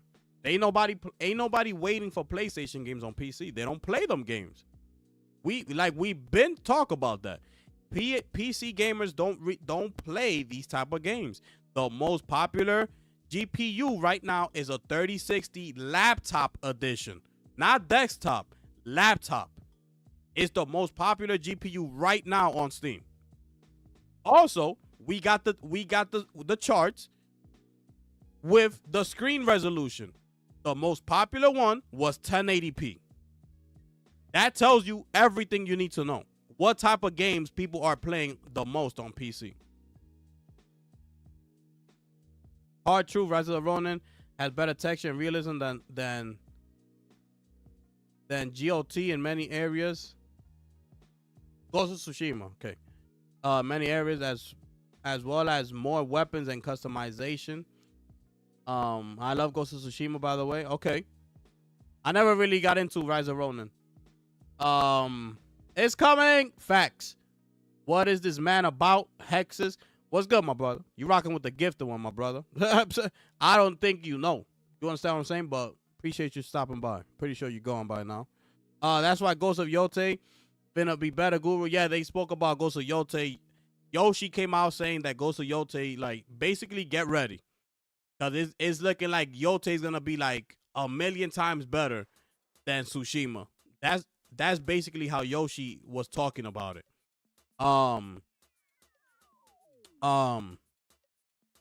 Let's see here.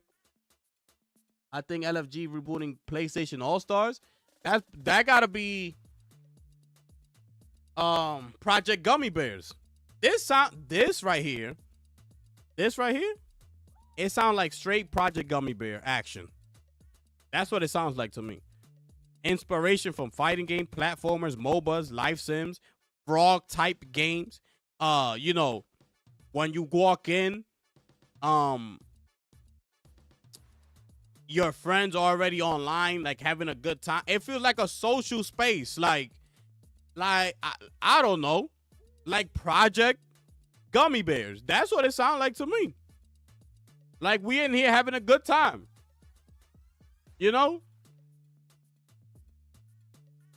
They want you to remember that time you pulled off that play that changed the entire story of the match and say, oh, that's the good stuff. They want you to do memes out of these clips and things like that. Social world, virtual world. Like, that's Project Gummy Bears in my eyes. Was a frog type game? I don't know, Michael. I appreciate the 2-bomb, my brother. I have no idea what they were referring to. Frog type game. The only frog game I know is Froggy when he was crossing the street and he tried not to get hit by the trucks. Frogger. That's the only game I know. I don't think so. It's gifted. It's a new IP. What, this? Yeah. I don't think it's... What, if you're saying that you don't think it's PlayStation All-Stars? Yeah, I don't think so either. I think it's a new IP. This has got to be Project Gummy Bears. And it's got to be something like that they're talking about, bro. Some Roblox type of situation. That's what it sounds like to me, like some Roblox joint. But, well, you know, with combat and things like that. I don't know, bro. We'll wait and see. But I am... Now, I'm expecting this to be in the showcase. They're going to show this game off in the next showcase.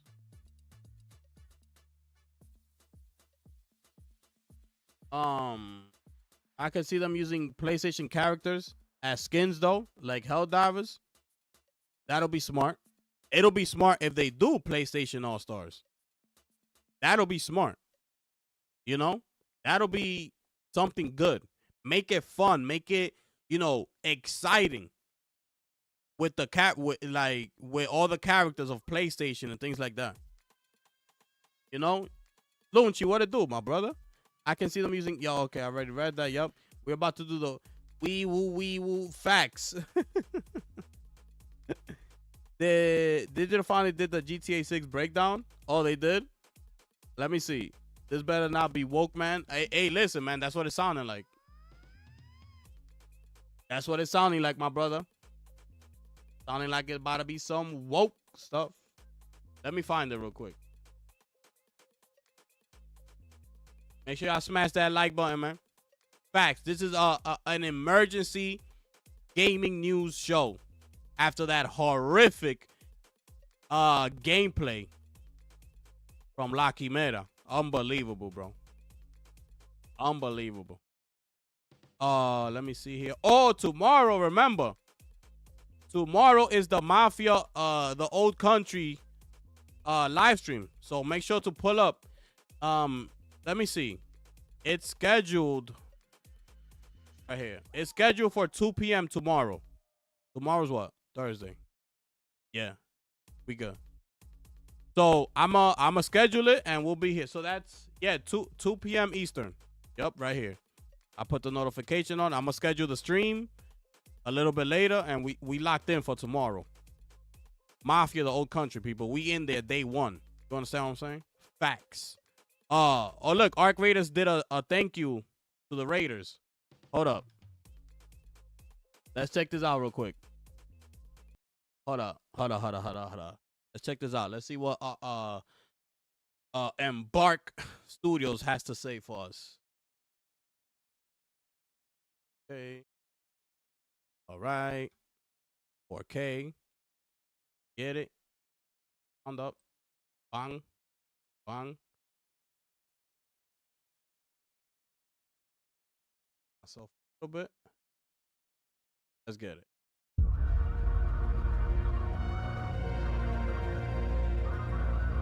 Raiders, looks like you really held your own up there. Speranza has been bustling with bold tales of your topside adventures. Some of them might even be true. Woo!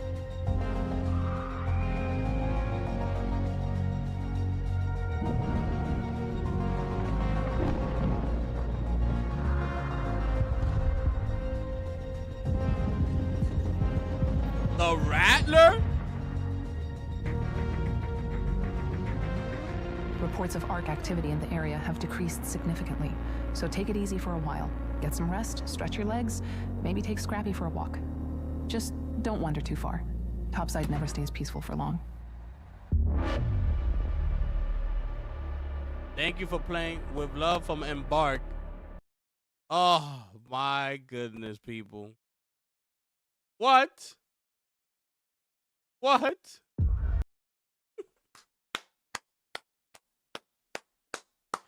I can't wait for this game to come back. I can't wait, bro. Neil out here making baby daddies off of fingers. I hope they got guardrails.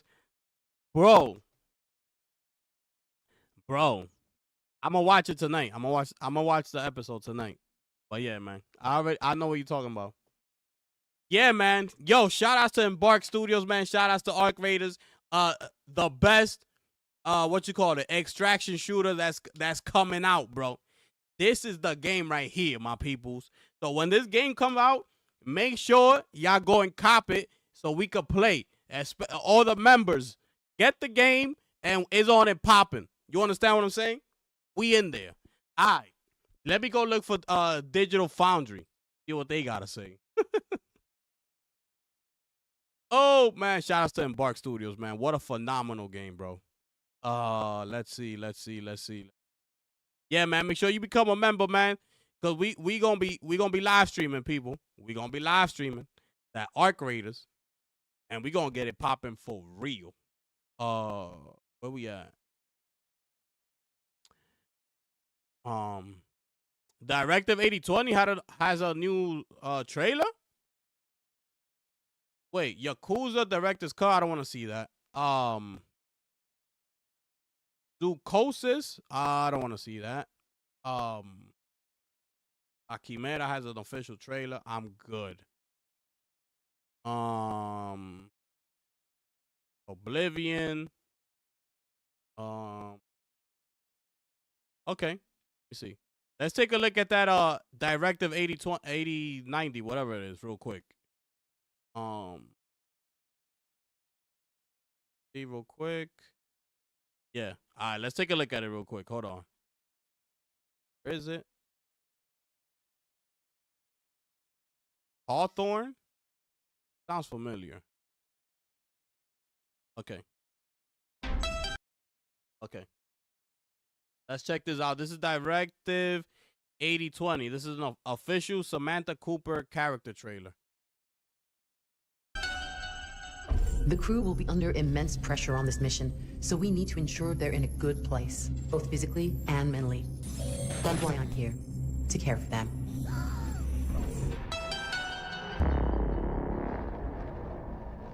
That's it? All right. So that's the game that we saw in the state of play, remember? That the visuals is crazy. So this is it. You could wish list it right now. Directive 8020 if you want. All right. Foundry.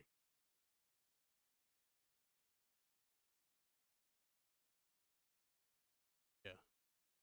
Digital Foundry. Digital Foundry. Grand Theft Auto Trailer 2 reaction right here. 43 minutes? These people out of control. Out of control. Let's get it popping. Wait. Let me slow it down. Hello and welcome to another very special DF Direct. This time on what is arguably going to be the biggest game of the generation, if its prequel is to go by. It's Grand Theft Auto 6. New trailer dropped out of nowhere after the delay, of course.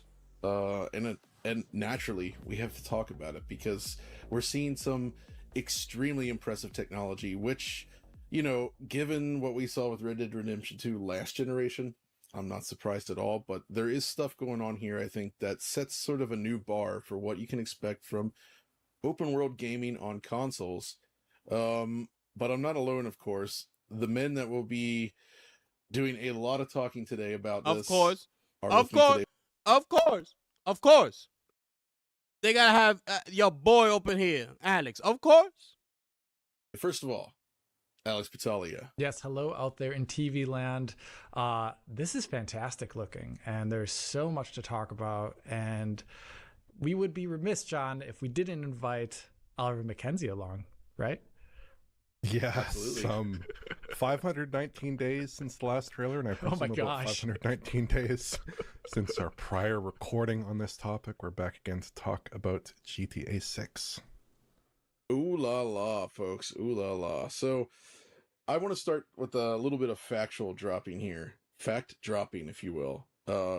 First of all, the video that was shared with us here and shared with everyone, it is a 4K 30 video with black bars, which means, you know, it's a trend we don't love, where even with 30 FPS content, you should upload at 60 FPS for proper frame cadence, so you can't really judge performance properly, right? But still, it's a nice clean look at the game.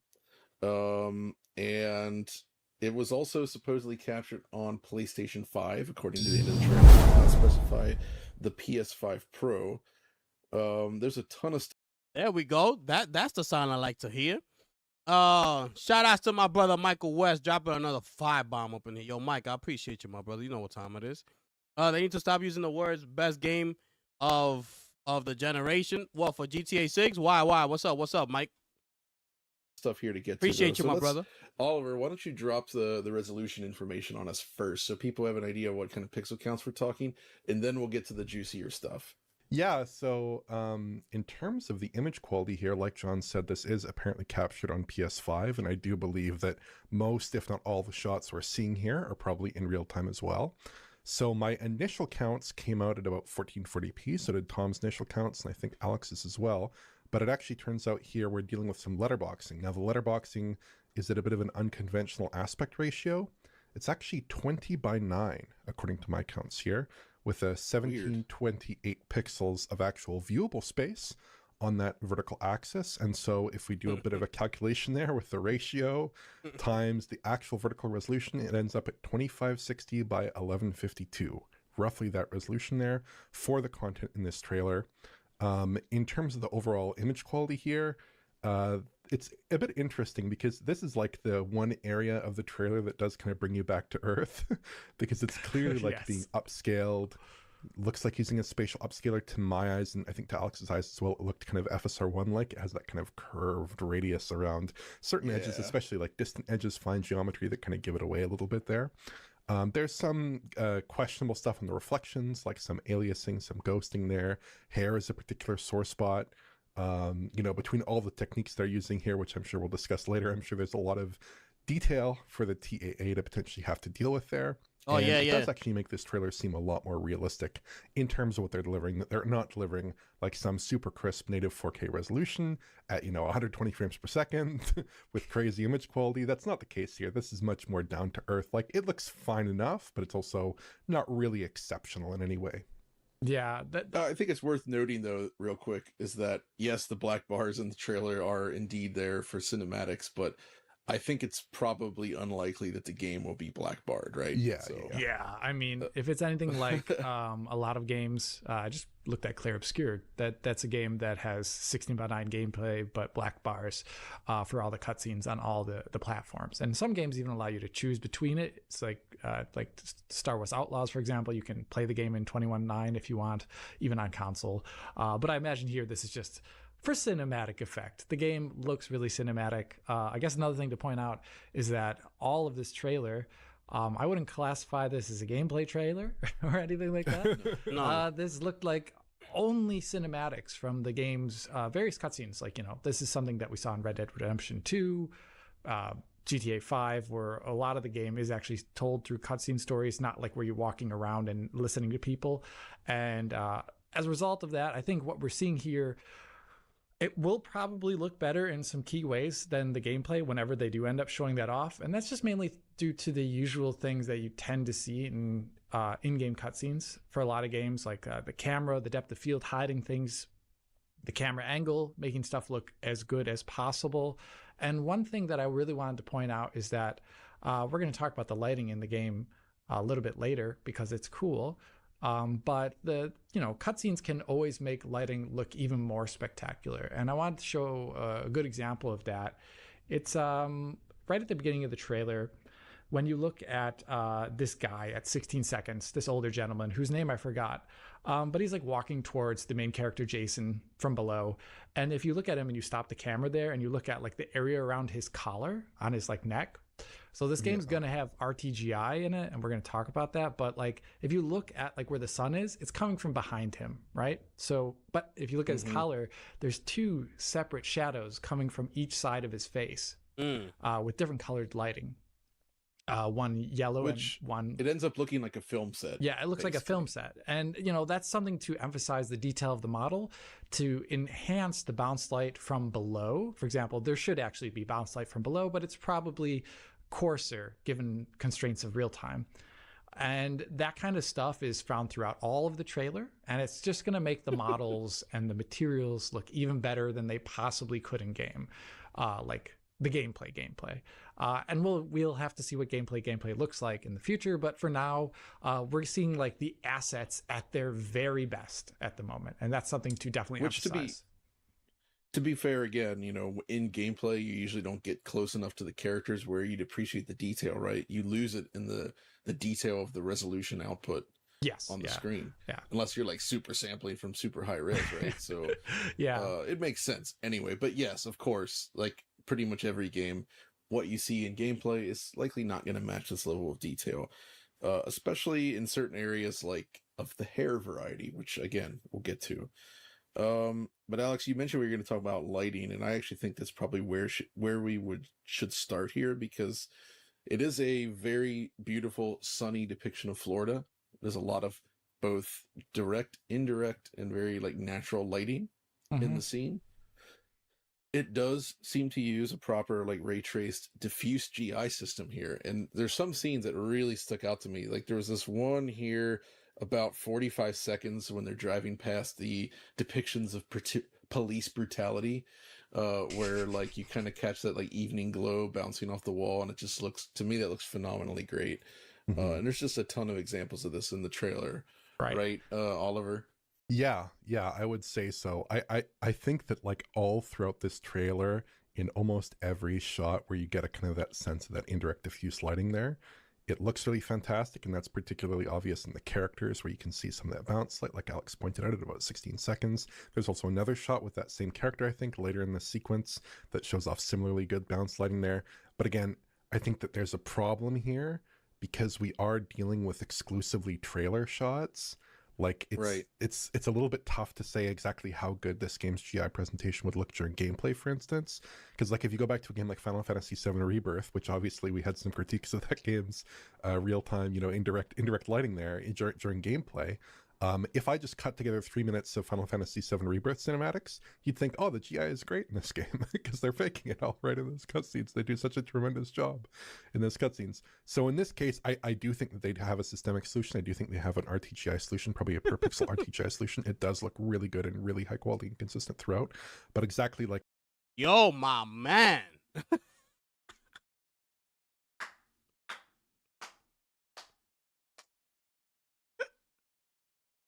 Bro, y'all understanding what these people saying? Like, bro, I just yap in the mouth. PC Master Race talking. Look, there they go. If it was shown on the Xbox, they'd be glazing. They pissed it's not coming on PC.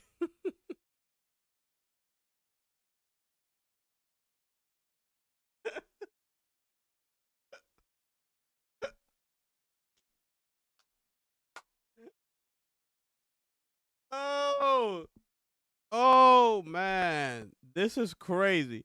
Ray traced global illumination, I get it. Ray trace reflections, okay. Bro, shadow maps, character and hair rendering. Let's cross over to character and hair rendering. We already know. Yeah.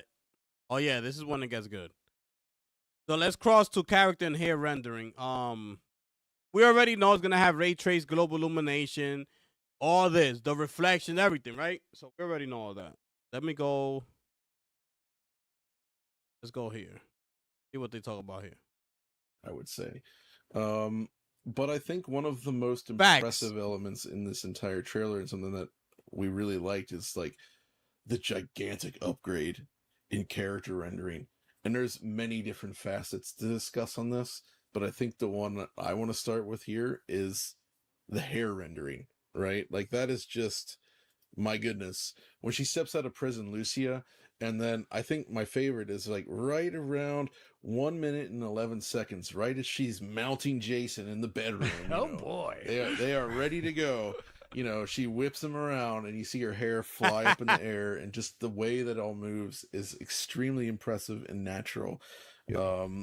Suggesting that, as we've seen in some other recent games, there does seem to be a strand hair system in play, which is one of my favorite introductions in recent games, I think, because it really lends characters a voluptuous look to their hairdo that was often missing. Even better than Tress FX, which was like a precursor to modern techniques. It looks freaking great. I'm just gonna say it like that, Alex. Yeah. I mean, I don't know. There's some issues which you can tell us about, but overall, the variety of haircuts, the quality of the rendering, and the physics applied to them really, really communicate like the hairstyle in a way that I think is tremendous. Yeah, you've got, flowing wavy hair, short, almost military crew cut hair. You've got dreadlocks, braids, curls. The amount of styles and different types of hair is very impressive. And now some of that is going to be down to the technology themselves. They had to make a hair shader that was either dynamic enough to cover all these situations, or it's a variety of shaders, but also the probably insane amount of art time spent making all those different assets for different characters. And I do really think Lucia's hair is real standout. Like all the time she does her, like twirls and everything that are found throughout the trailer. She also has different haircuts all throughout the trailer too. She's got a ponytail in a couple shots. That is all fantastic. Gameplay mechanic. Yeah. Thank you, John. Blend into this environment with the ponytail. But yeah, I think the character rendering is so solid. Like it is. I mean, there's faults, and I'll talk about them in a second, but I think it's so fantastic looking. I think Arthur in Red Dead Redemption 2 looked really good, but a lot of the other characters looked a little bit cartoony and weird sometimes, but I think Arthur was really good, and, this is like a good step beyond that in a lot of ways. But just like, how are they going to make this run in real time is like always a question. And I think there's some evidence of it, specifically when you look at one of the MCs, Jason. And this also happens in a couple of the press shots they brought out that you can download separately.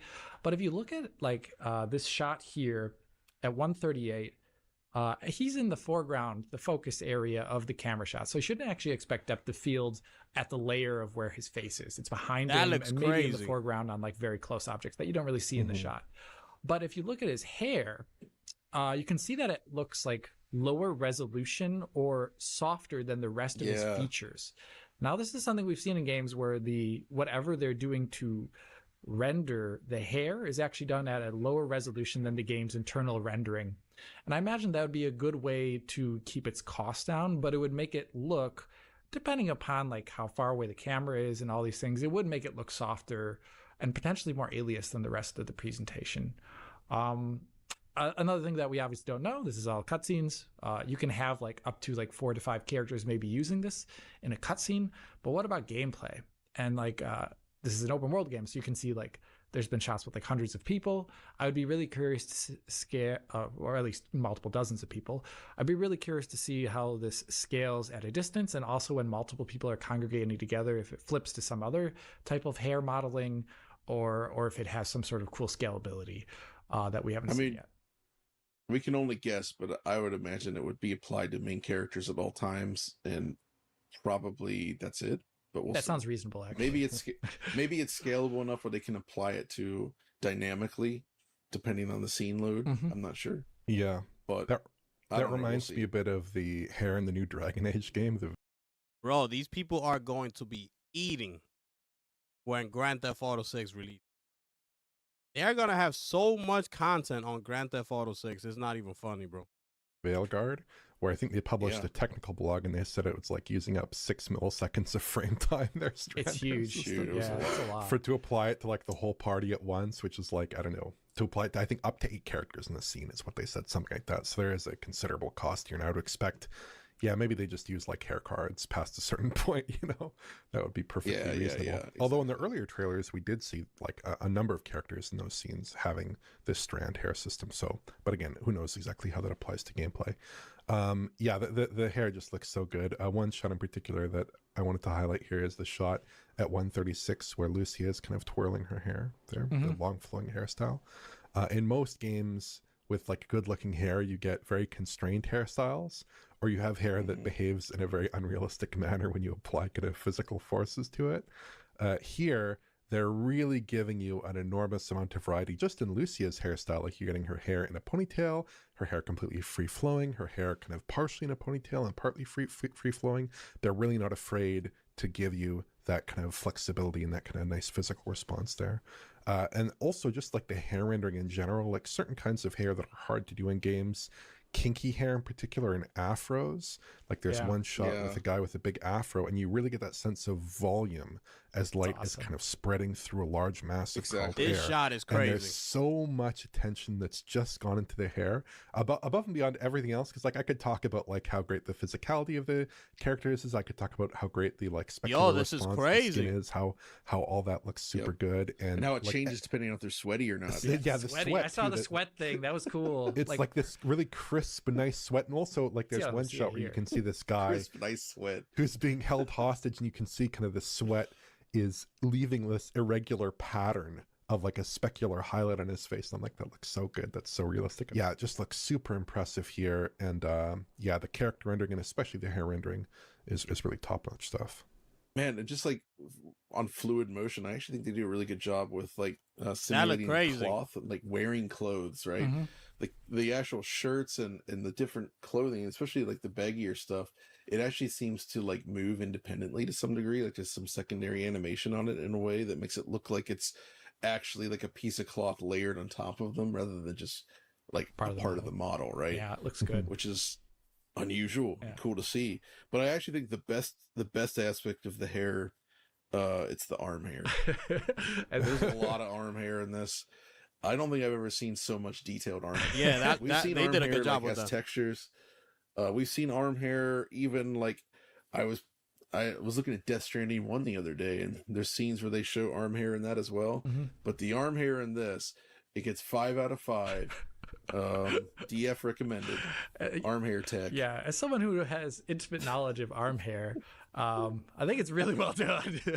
I even called it out because it was so obvious in a lot of scenes, and it's also something you'd really want to skimp on usually in a game for performance, purposes. Because let's be honest with you, like most people aren't looking at the 4 arms of characters in like conversational scenes and things like that. But I think a big part of the game, and I'm very curious to see if they do this as well, if they have a first-person mode like GTA 5, and that could look particularly awesome actually there. Because a lot of this detail, we are talking about a lot of details that are cutscene reserved, and usually with third-person games, you don't need as much detail for a lot of stuff. But you know, technically, if this game does have a first-person mode like GTA 5 had added it into it with the next-gen version back in the day, that could be a great way to show off all this really impressive both character rendering as well as environmental details. Yeah, so I mean, just the hair, the cloth, everything about the way they animate and move, it's tremendous. And it just, when you just look at this stuff, I can't help but think back to just how this was not the case previously for like older Rockstar games, like GTA 3, the PS2 era. Those were not good looking games. There were many better looking open world games on that system, in fact, right? GTA always looked poor. It ran poor. It had great art, but that was it, right? And somehow now they've become this like bastion of like high-end tech that's their own. We get to see like what basically infinite money buys you. Yes, When you're designing technology for one specific game, that's all this is for. This is designed to run Grand Theft Auto 6. Yeah. And I think that makes it super interesting. And it's also just Grand Theft Auto 6 and just on commodity console hardware, which almost makes it more impressive in the sense they're trying to achieve all of this on just a PlayStation 5 or just a Series X or even just a Series S. Mm-hmm. Absolutely. It's really honestly nuts, which kind of brings me to a question here. And let's go around the table. Here we and go. I'll weigh on in this. Do you think that this game is going to have a 60 FPS mode, or do you think it's going to be 30 FPS only on launch? Well, this is difficult to say, but I'm going to, because maybe they surprise us, but my personal guess is that it's going to be 30 FPS only, but we'll see. I'd love to be wrong.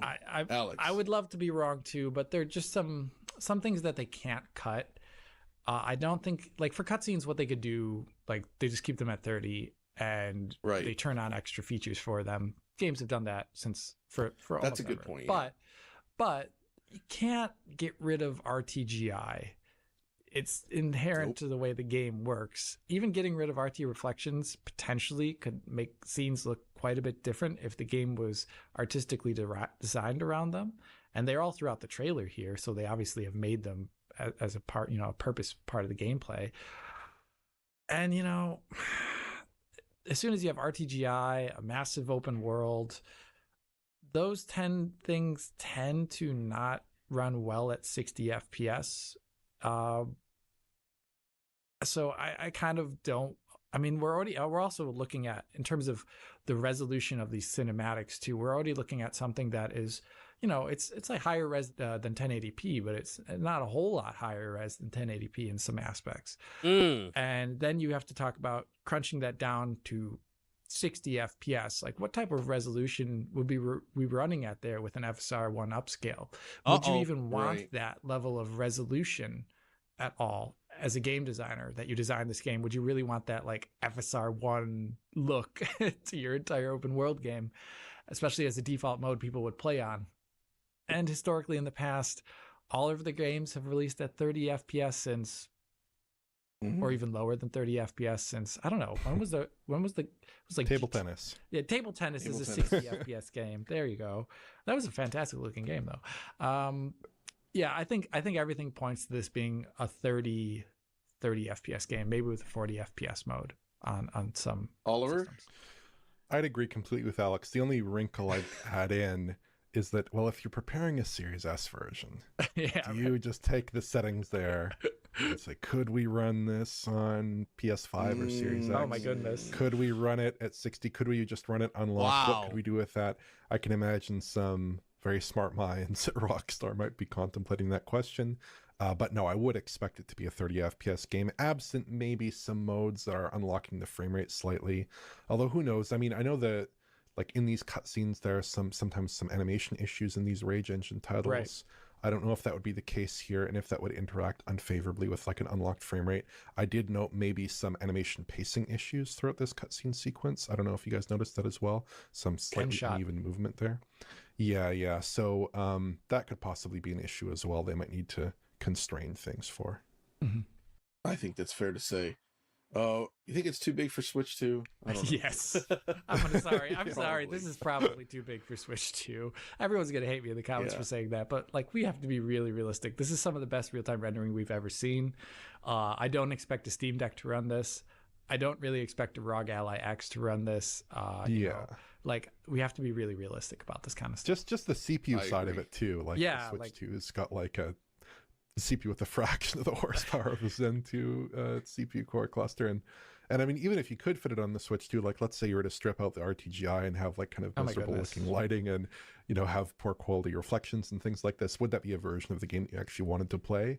Because I think that it probably wouldn't be, and I don't think Rockstar would be comfortable shipping that, right? So I don't think it would really work. Yeah, I agree, but obviously there's still so much more we don't know, and we'll be waiting with bated breath for it because it really is technically an interesting piece. Like, yeah, it is a very big game, so of course we'd cover it, but just being a big game is not enough to necessarily grab our attention. And in fact, sometimes we tend to gravitate towards the less big stuff. But this one is, despite just being what it is, it really is an incredible showpiece. and these guys are doing very, What? very cool work. Very cool. I can understand why it was delayed, given that, you know, there's so much hype behind this thing. Like, that it needs to come out and be in good condition. And if Red Dead's any indication, Red Dead 2 specifically, I think there's a pretty good chance that we'll actually get that. They pretty much nailed it with that game, I think. And I think they can pull it off again. So, is there anything else you wanted to say about this before we jump off, guys? Yeah, not too much. Just outside of saying, like, this is a game that's the byproduct of an extraordinary amount of resources. Just like the amount of time and effort and money that has gone into this. Basically making the equivalent of like a real-time, like the cutscene sequences in this are the equivalent of like a real-time high-end CG film in real time to me. Like, it looks almost at that level of quality. And yeah, I'll be certainly curious to get out in gameplay and actually explore and maybe see some more of those scars and actually enjoy the game in the state of Leonida there. I'd be very curious to see how that looks. But yeah, I mean, this is some of the absolute best I've ever seen in real-time rendering, and I'm sure it's going to be one of the technical highlights of this console.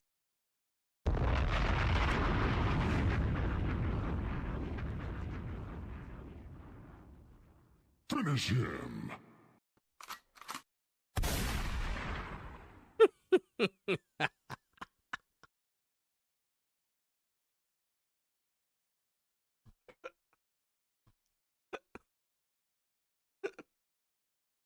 Bro, I'm telling you. I'm telling you. There's too much going on in that game, bro. Yo, there's too much going on in this game, bro. To be a 60 frame per second mode.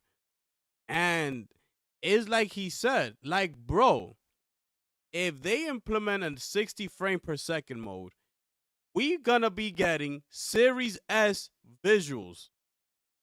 Because he said that in this trailer, that's not even a 4K trailer. It's slightly it's like above 1080p. What was it that he said? I can't remember. I can't remember what he said. But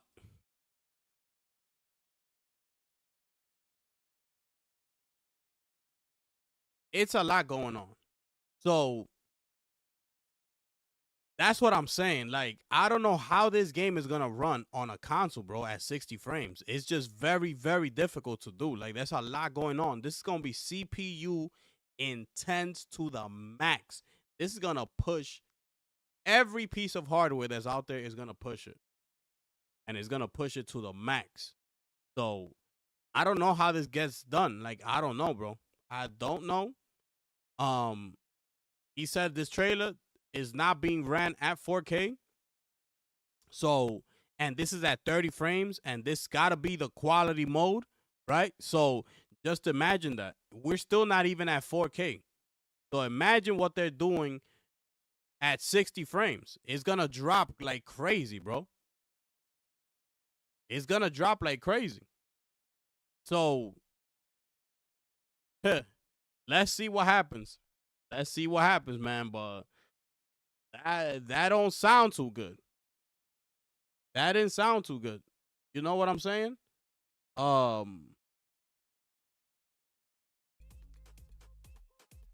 That did not sound too good, man.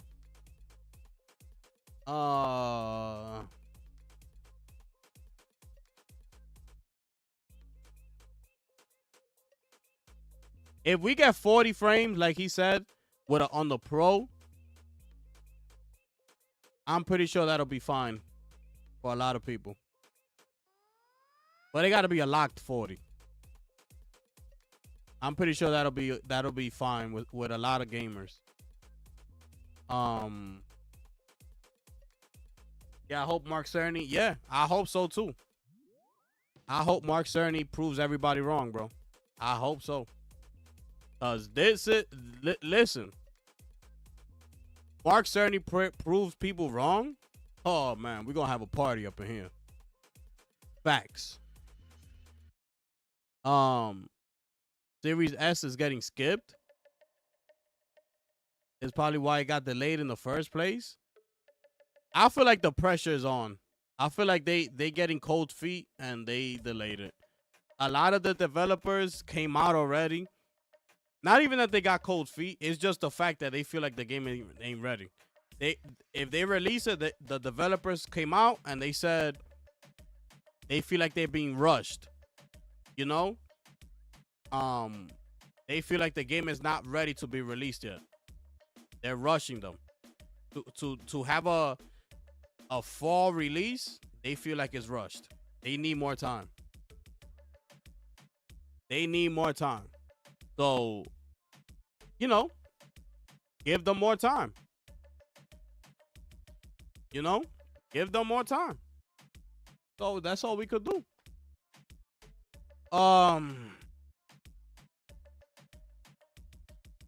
What they say is too big for PC. Nah, they're not gonna do that.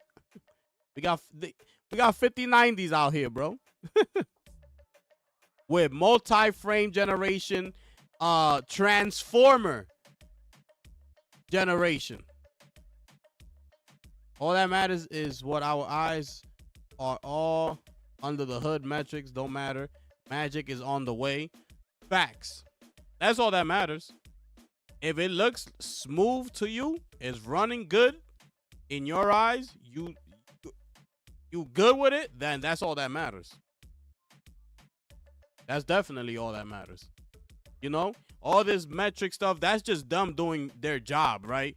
Like going in at 400%, looking at every single detail, breaking it down, basically. That's what they do. They break everything down with all their tools and things like that. That's what they're supposed to do, right? Whatever. Nobody zooming in 400% to look at stuff like, oh, you see that tree all the way back there? It's not moving. I don't see it moving that good. Like, nobody doing that, you know? So, I'm sure the game is gonna look phenomenal. If it's 40 if the balance gives us 40 frames, I'll be good with it. I'm good.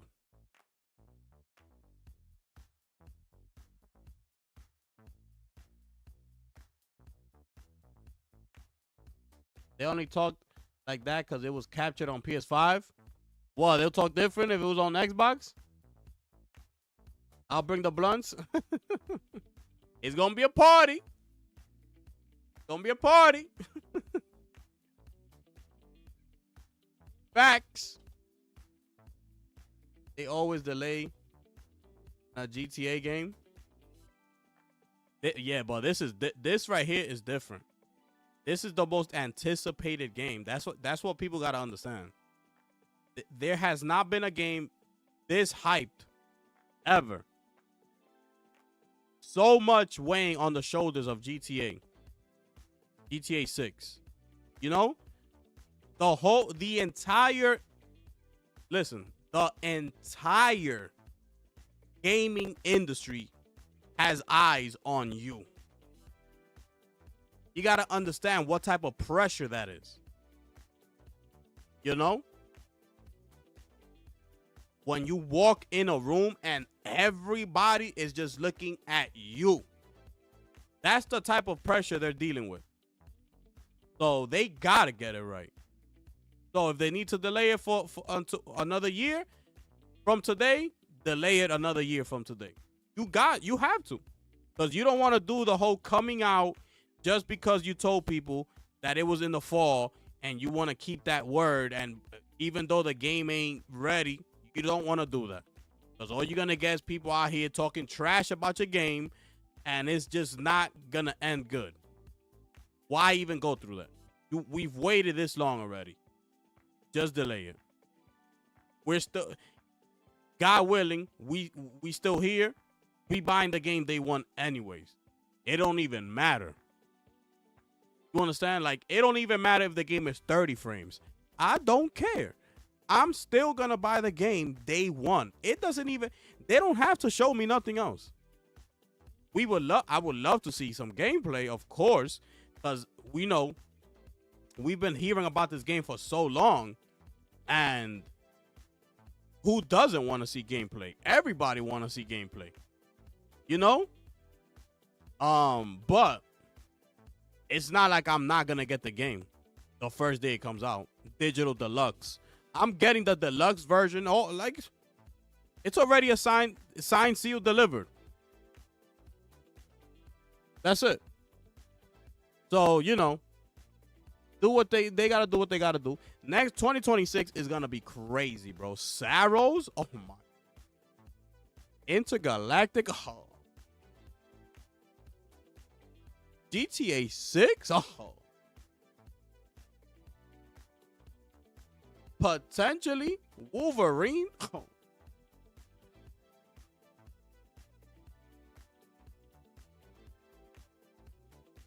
Oh.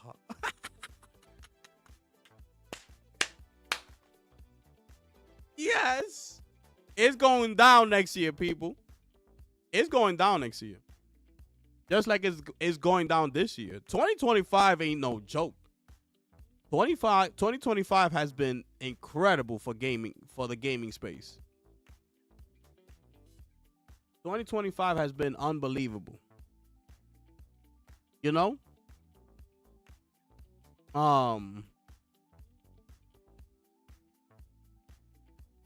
5090 equals software that tricks your PC, i.e. fake frames and plenty of latency. Yeah. But that's what they said. They got that that NVIDIA low latency joint on that 5090, on them 50 series cards. I don't know how true that is.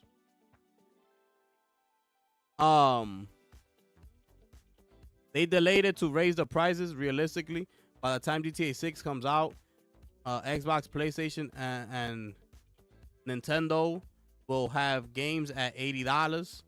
The next, I mean,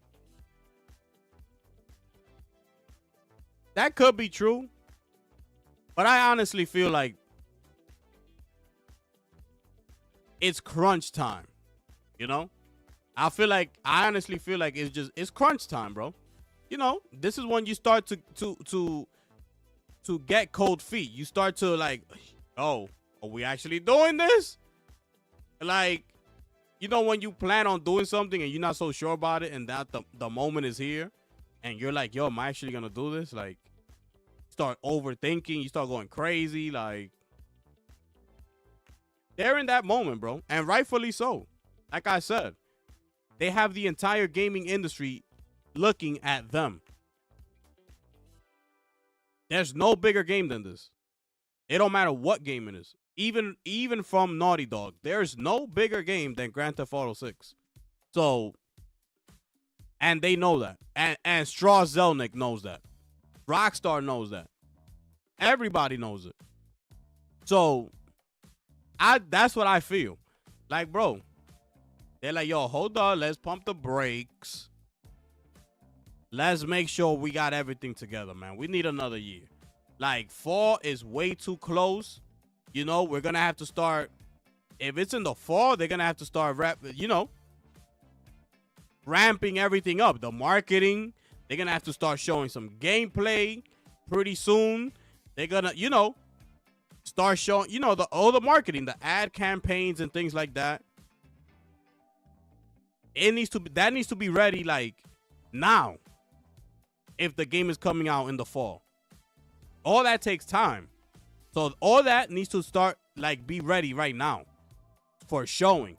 In the summertime is coming. Summer Game Fest. Like, a lot of people are gonna be expecting gameplay or something due to the fact that you're coming out in the fall. Like, it's right around the corner. So, they're like, yo, we need to pump the brakes, bro. It's not done yet. We're there, but we're not at the finish line there. Like, yo, we're ready to hand you the keys. Like, yo, here, that's it. It's final. Like, they're not there yet. So it's understandable. But yeah. I don't know if Sony's raising the prices, though. The next Insomniac game will be $80 base price. I don't know, bro. I don't see... I don't know. I kind of don't see Sony, like, doing that. I don't know why. I don't know why. If that like it'll look weird, like seeing a PlayStation game $79.99 base. I don't know. EA just came out and said no price hikes. Sony will follow suit and keep the consoles right where they are. Yeah, that's how I feel.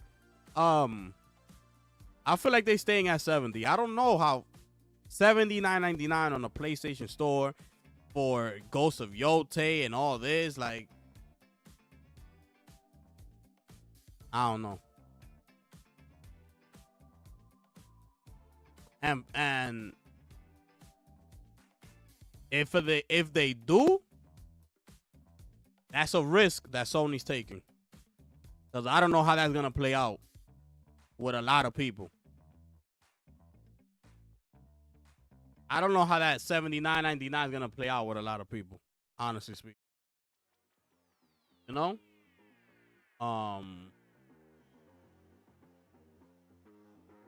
So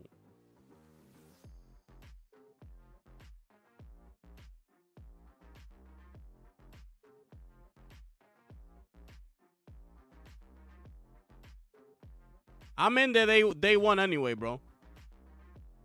I'm in there day one anyway. It doesn't even matter, bro. It don't even matter. If it's 30 frames, it don't matter, bro.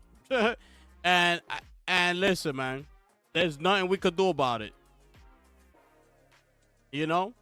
I'm definitely gonna get it. Ain't no way around that.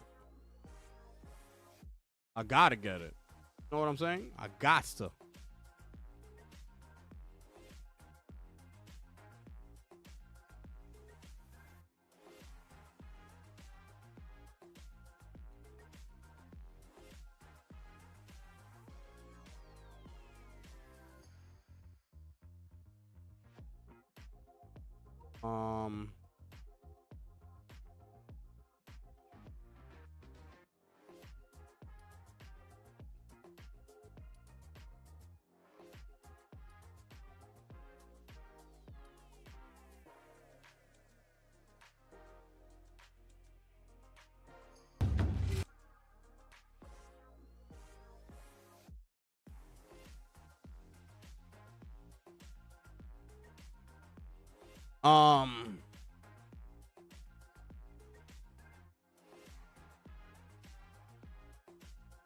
What in the world was that?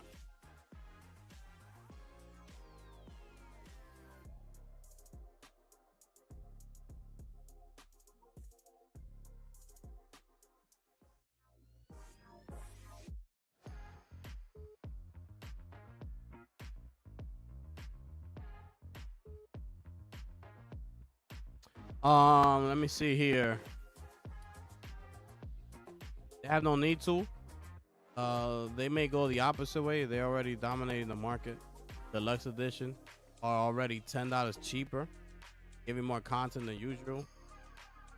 Finally see, bro. If they drop the price to $59.99, that'll be crazy. But I don't see them doing that. I think they're gonna keep it right there. $70. Earnings comes out next week. Yeah, earnings are next week. Earning call is next week, people. Yes. Yes, people. Unbelievable stuff happening out here, man.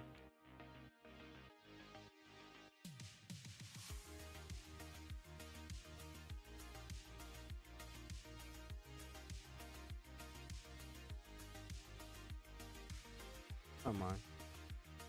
Unbelievable stuff happening out here, man.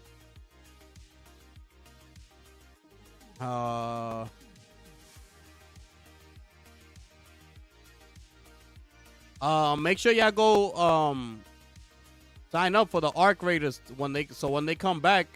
Hopefully y'all get invited, man.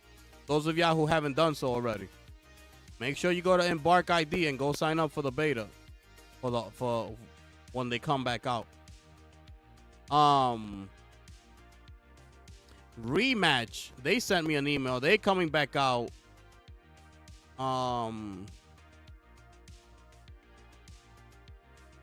Let me see.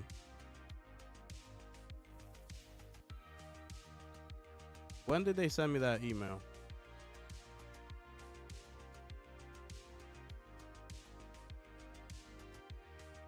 It's return. Oh, so now the rematch, the soccer game, is gonna be on consoles. All right. So if you want to try that game out, make sure you go and sign up for it. Okay. Because now they're coming to PS5 and Xbox, not only PC, and they are coming back on May 28th. Okay. So they sent me the email already. Open beta is running from May 28th to May 30th. So that's 48 hours. And now you'll be able to access on PC, PS5, and Xbox. So make sure y'all go and sign up in case y'all want to get a chance to play that as well. All right.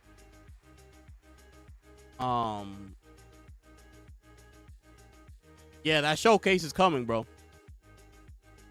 Yo, Albert, what it do, my brother? Appreciate you putting up, bro. Y'all make sure I smash that like button on your way in. Subscribe to the channel. Share out the stream. Click the link that's pinned at the top of the chat for members. That's right there getting you access and becoming an official sponsor of the show, people. Rockstar just doubled down. Hopefully I get in the rematch beta. Oh, you didn't get it? Molly, I thought you did. Oh, no, you're on PlayStation, right? Yeah, so this time it's coming to consoles. So make sure you go sign up for it. Rockstar just doubled down on and said all captured on bases mix of PS5 cutscenes and gameplay. To me, I mean, they sold me anyway. I gotta buy the game. I'm showcasing the game. You know what I'm saying? So it don't even matter to me. I just hoped that we could get some 60 frames up in there, but I don't think it's gonna happen. But it don't even matter, bro. It don't even matter. I just want to play the damn game. I want the day that, you know, that week following up to GTA 6, like, to come. Like, yo, GTA 6 is on the way next week. I already got the pre-order, digital deluxe.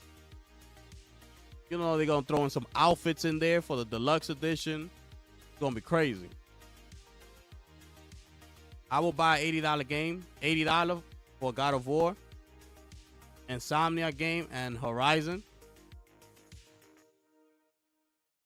Yeah, you know them games is coming. Those games are automatic, bro.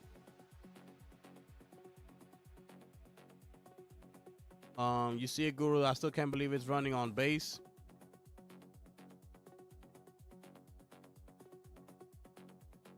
Oh, yeah, PS5. They already... Wait. I thought I saw something on that. Wait. And by the way, that Expedition 33 soundtrack, #1 on the Billboard's classical album chart. #1 on the Billboards. Number 13 on the official soundtrack album chart. Number 31 on the official album downloaded chart. That's over 18 million streams since launch for the Expedition 33 soundtrack. Unbelievable. I gotta drop a bomb for Expedition 33. Unbelievable stuff.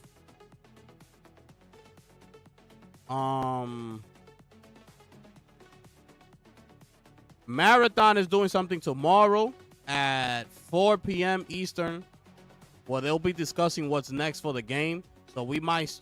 Oh, wait. That's 4 p.m. Eastern. What time is Mafia? At 2. All right, so we might have time. So after we watch the Mafia stream tomorrow at 4, we'll cross over and we'll watch the Marathon. And see what these people got to say, man. Oh, here it is. Here it is.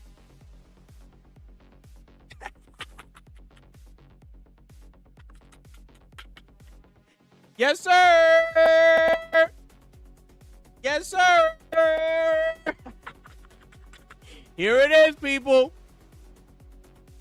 Y'all rocking with the gifted one, ladies and gentlemen. I keep telling y'all. Y'all rocking with the gift one, ladies and gentlemen. I keep telling y'all. I don't know how true this is, but I'm going to bring it to you anyways.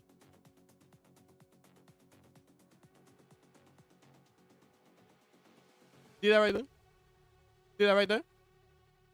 PS5 Pro sales have surged 217% since the release of the Grand Theft Auto 6 trailer número 2. Finish him.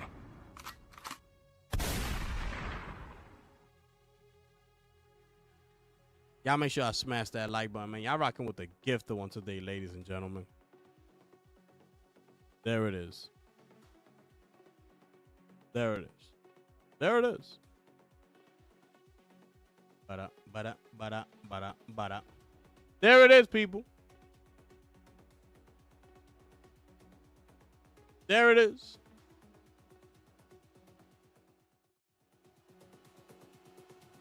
How y'all feel about that one?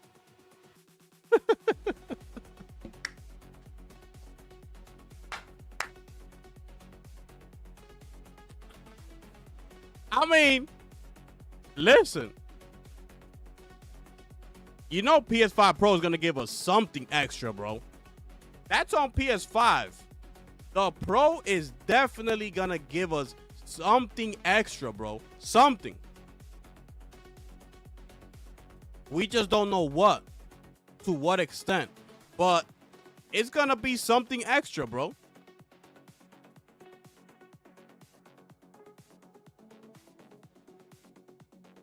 Yo, my brother C Fresh in the building. C Fresh, what it do, man? Another bomb? You want another bomb for that, Mike?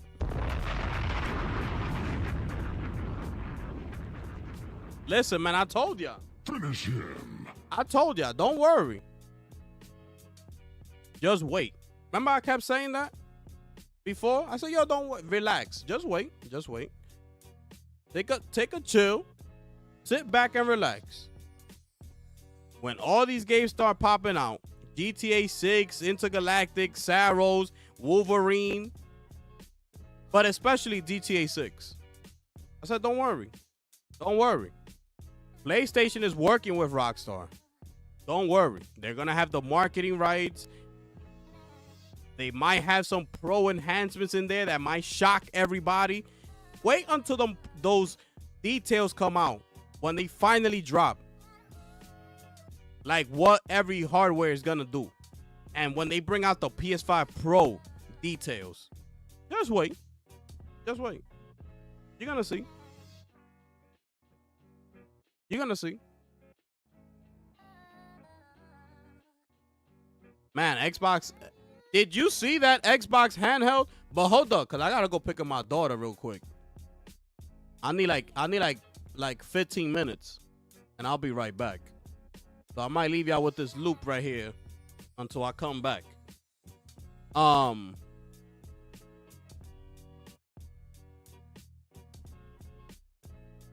yeah.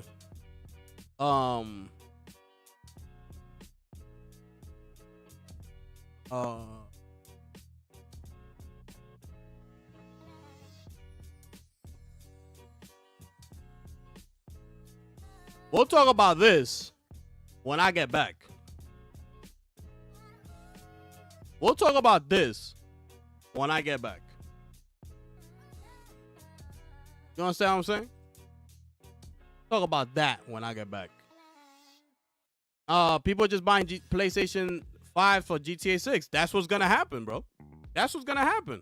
Because if you're not going day and day on PC, like I told y'all, PlayStation is the most popular console. It is the one that just comes out. Like, when you talk gaming, it's just PlayStation, PS5. That's what people, naturally, that's what comes out. PS5. Xbox doesn't come out naturally out of a casual's mouth or even a hardcore gamer that enjoys video games and not it's not in the console war or nothing like that. It just naturally comes out. PlayStation.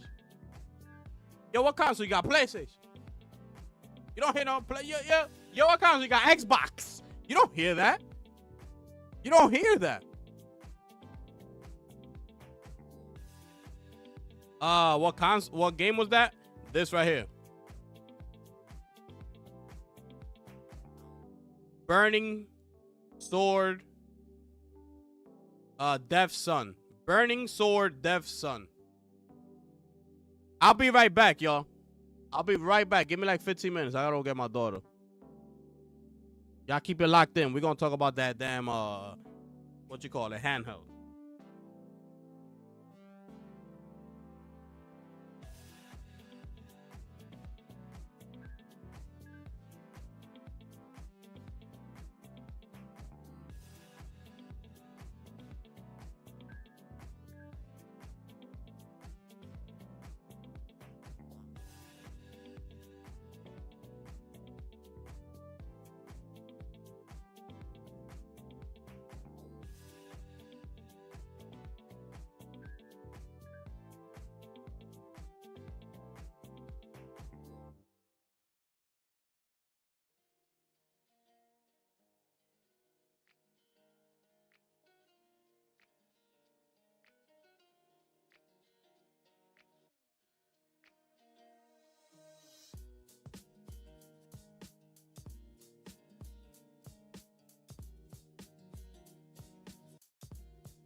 All right, people.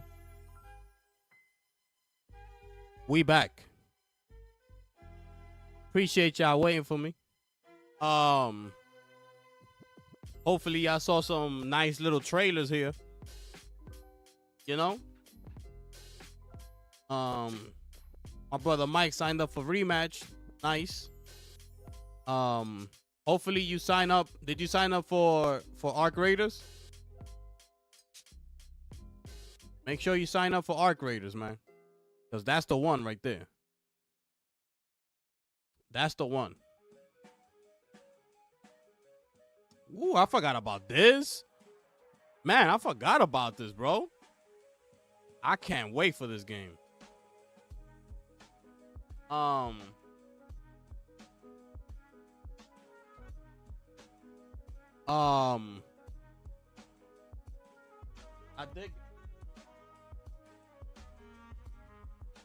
I did order some new XLR cables for the mic.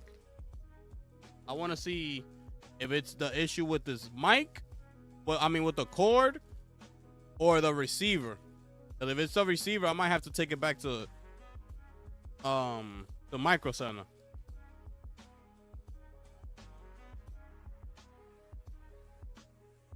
Yeah, bro, it's right down the block. It's right down the block, bro.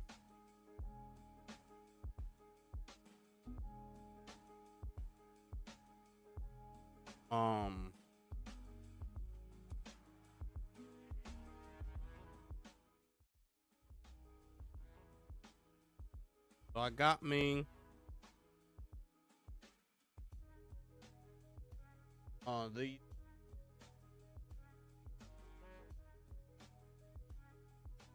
XLR. What they look like.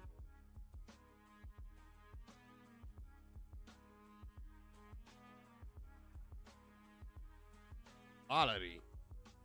Woohoo! Wee! Like high quality, bro. He was high quality. This is what I'm talking about. Yeah, dig? Let me see. Customize on audio cable. Choose the cable series. Select your preference length. Your favorite color.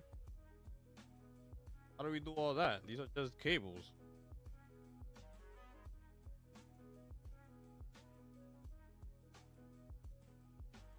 Yeah, but these are it right here.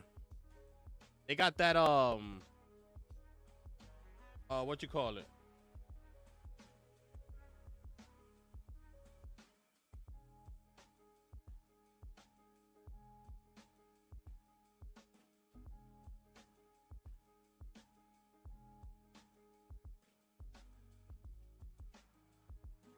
They got that that braided thing, wire.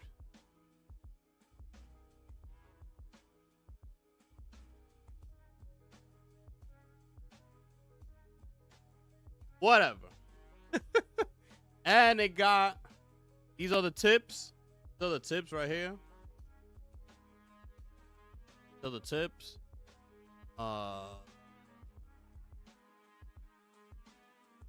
Right there. So it got the gold tips inside. So this should work. And it's the braided cables. Right? So the braided one. So they should definitely work better than the.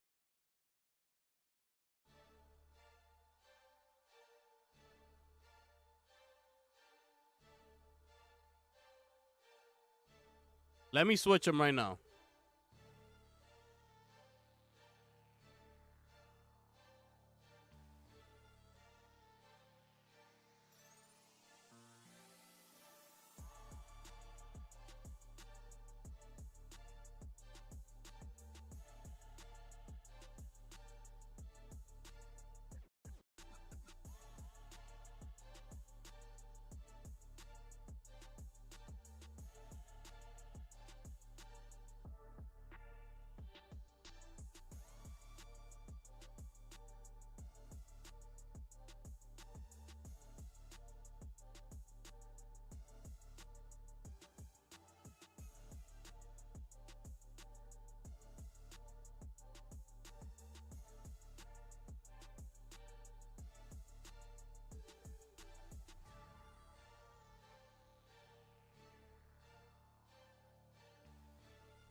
Check, check, check. 1, 2. Okay.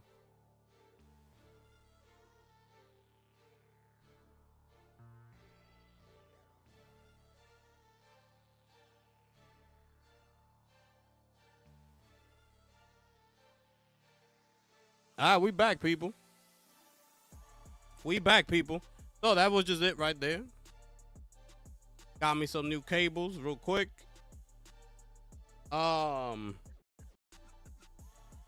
Put this away. Let me know how it sounds, man. Does it sound better? Does it sound the same?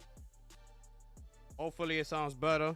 Hopefully it don't do that noise it was doing before, which I don't know why it's doing that. That's the whole purpose of buying an XLR cable. So I'm hoping that it was the cables that I bought that was probably cheap or something like that. That's what I'm hoping.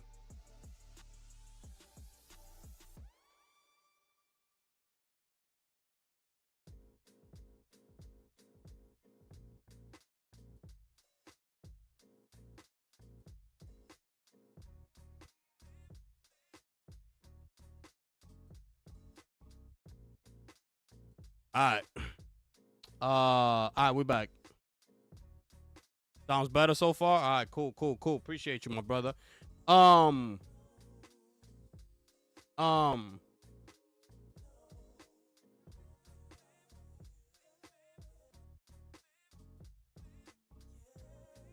So this right here is what people are saying that is going to be the next piece of hardware coming from Microsoft and Xbox. This is Xbox's Project Keenan PC gaming handheld. So these are the leaked photos that are going around right now. And basically it's a ROG Ally. Basically. Right? Basically what it is. You can see right here. This is different though. This part right here. This is different from the original Ally. I don't think it's like this. So that's gonna be the only difference, and it's coming with the dedicated Xbox button, which is gonna be this one up here. So what this little button you see right here is gonna be the Xbox button, right? Let me see. Okay, and this is the back of it. This is the back side of it. So you can see almost this right here, down here, this, how it's cut out. It's almost like the PlayStation Portal when you look at it. It's almost like the PlayStation Portal. Because that's how it is, the Portal. So that's the back side of it. It got the back buttons just like the Ally, the ROG Ally. Everything is the same. It's you know, it's branded. It's Asus branded through and through, right? And that's the white one, and I'm gonna show you the black one. And here is the one that you can see the X button right here. So this is the Xbox button right here. So I'm assuming once you press this, it's gonna go into the Xbox mode or whatever it is that they're doing with it, and basically play your Xbox game, but not natively. So I don't know what it is that they're doing. This is just, you know, leaks, basically, just to tell you what it is. And if it doesn't play the game natively, I don't see the point of this. I'm still trying to wrap my head around this to see what it is. What audience are they targeting? What is it that it's going to bring from rather you just buying a regular ROG Ally X? What's going to be so different? You know, we have yet to see. Well, this is the front. This is the Xbox button right here. And these are the potential specs. All right, the potential specs. This is according to Source FCC. This is what it's gonna look like at the top. You got the power button. You got the headphone jack. What is that? HDMI. That's where the HDMI is gonna go, I believe. You got your volume up and down buttons, and you got two USB-C ports right here. And then you got, you know, your triggers and things like that. But that's basically what it is. This, I'm assuming, is for the airflow. I'm assuming. I'm not sure. But that's what it looks like, right?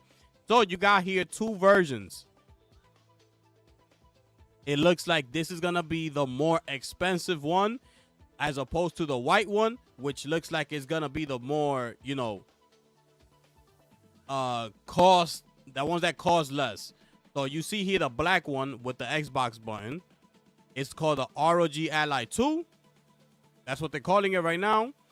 AMD 8-core, 36 watts. It has a Ryzen Z2 Extreme, 7-inch, 120 hertz. And the memory got 64 gigs.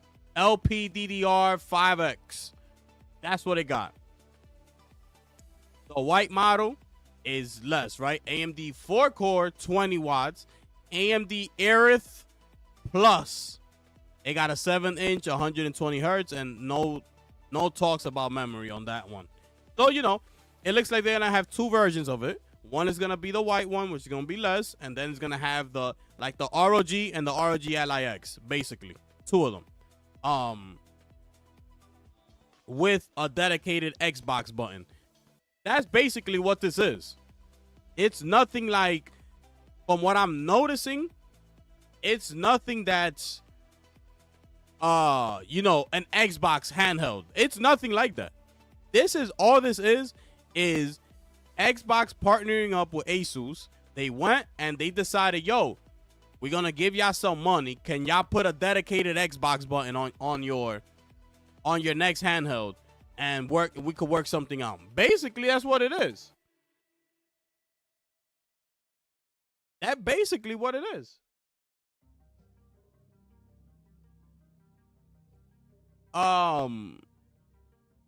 So, but these are rumors, these are leaks or whatever. They're going to have to clear this up because the customers are expecting a Xbox handheld. Not a ROG Ally handheld. That's not what you're telling the people. You're confusing the people with this type of talk. You're saying one thing, and then we're looking at this picture, and it's another. You know? If you went to the way you are explaining it to the people is we're partnering up with Asus, and like if Asus was going to create your next handheld hardware. You know, Xbox branded, granted, Asus is making it, so we'll see like an Asus brand somewhere on the handheld, right? But not like this. This is basically a whole new ROG Ally 2. Basically, that's what it is. This is the successor to the original ROG Ally. That's what it is. With a dedicated Xbox button on it, which we don't know what it's gonna do. But my point is that's not what you're selling to the people. You're telling us 2 completely different things. Like, make it clear. Yeah, we partner with Asus, but all they're doing is helping us implement our system into their handhelds a bit better. You know, make life easier for people who want to cross over and buy a handheld. We're gonna form a partnership with Asus, and that's gonna be our basically like their recommendation. Basically, you want to play a handheld, they're gonna recommend this one because they're partnering up with them. So they're gonna be on some. Get yourself a ROG Ally 2.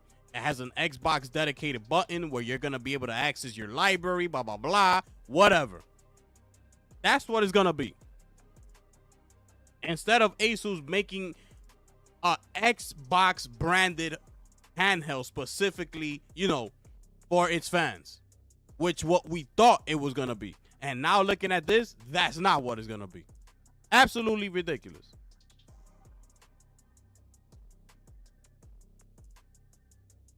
I'm telling you, man.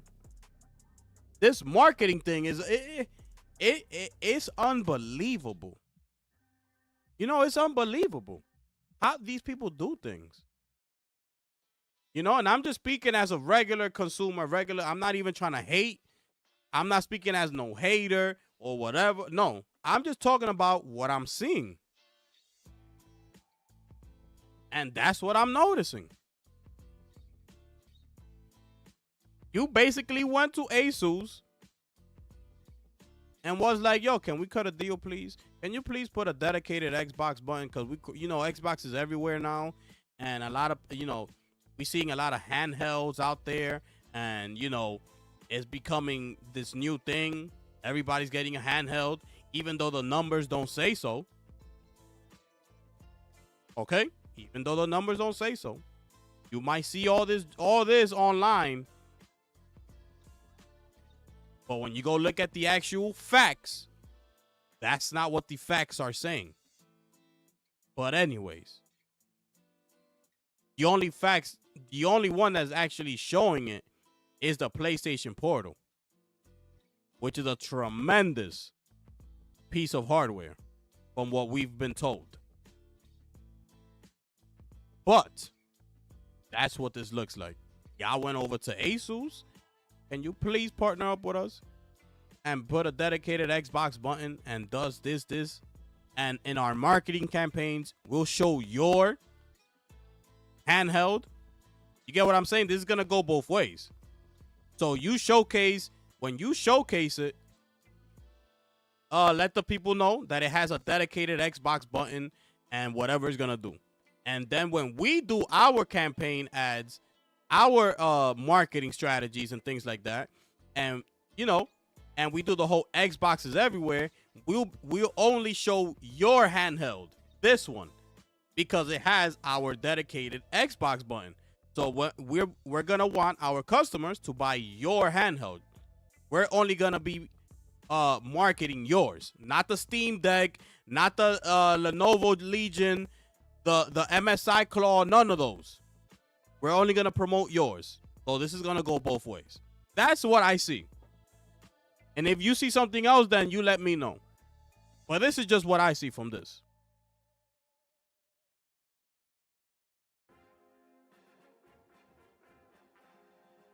At the cutscene, before we head to the monolith, this is front runner for Game of the Year. I'm telling you, bro. I'm telling you. Expedition 33 is taking Game of the Year this year. That's what I'm saying. Death Stranding 2, Kojima has to come with straight fuego. And when I talk to you about straight fire, that's what Death Stranding 2 needs to be. In order to beat Expedition at the Game Awards this year. That's what it needs to be. Xbox gamers will eat this up. I don't know how. Because I just explained it to you what this is. I basically just explained this. What Microsoft and Asus had a meeting about. That's how the meeting went, I'm assuming. Because I don't see how that went any other way. We were expecting one thing and we got something completely different. I thought they were coming out here with a whole handheld looking green, wrapped in green color, some nice, or black and an X like green, the traditional colors, and making it look nice, presentable, things to get people excited over on Xbox. Like, yo, this is what the one you want to get. Why? Because we got this. No, native games on this one. You could take your Xbox game natively and play them here. Bro, that could have done good as far as sales. You would have given, the people that back Xbox and are still in this whole console war and things like that, you could have given them some ammo if you would have came out with a handheld like that. Especially if they play native games. Definitely. People would have ate that up. They would have gone nuts. Instead, you give them this. Just here you go. Asus. Do whatever you was gonna do with your next handheld, the number 2. But just include this. Give us a dedicated button on yours, and it'll take the gamers straight to the Xbox store or the Xbox, the way you know, like your UI, like your Xbox UI, where you're gonna have all your games there, your Game Pass or the cloud gaming, whatever it is that they're gonna do. Just put the button and it's gonna do that, and that's it. Come on. I don't know whose market this is for, but that's the thing.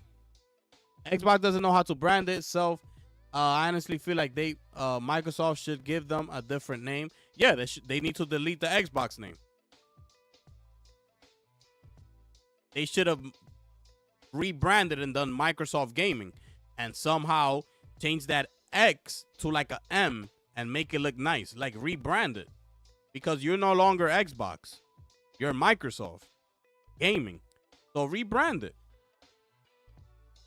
Rebrand it. So I don't know. I don't know. And for the marketing thing, like who's this for? You got to remember, this is not an Xbox handheld. So the one who's going to be promoting this is Asus. Because this is the new Asus ROG Ally 2. This is the next one, the successor to the original. Remember, the Ally X was just like the pro model of it. It wasn't number 2. This is number 2. So Asus now is gonna have the ability to tell its people, you know, what separates them from the rest. Oh, we have a dedicated Xbox button on ours. You interested in playing Xbox games or whatever? We got it right here. You just hit that button, and they're gonna do a whole presentation on it. But it's still Asus. That's their successor to the original. So, and a lot of people like the Asus, the ROG Ally. A lot of people thought said that was the best one out of all the handhelds. So it has a good reputation. So now this is the part 2 of it. But part 2 comes now with an Xbox button. That's it.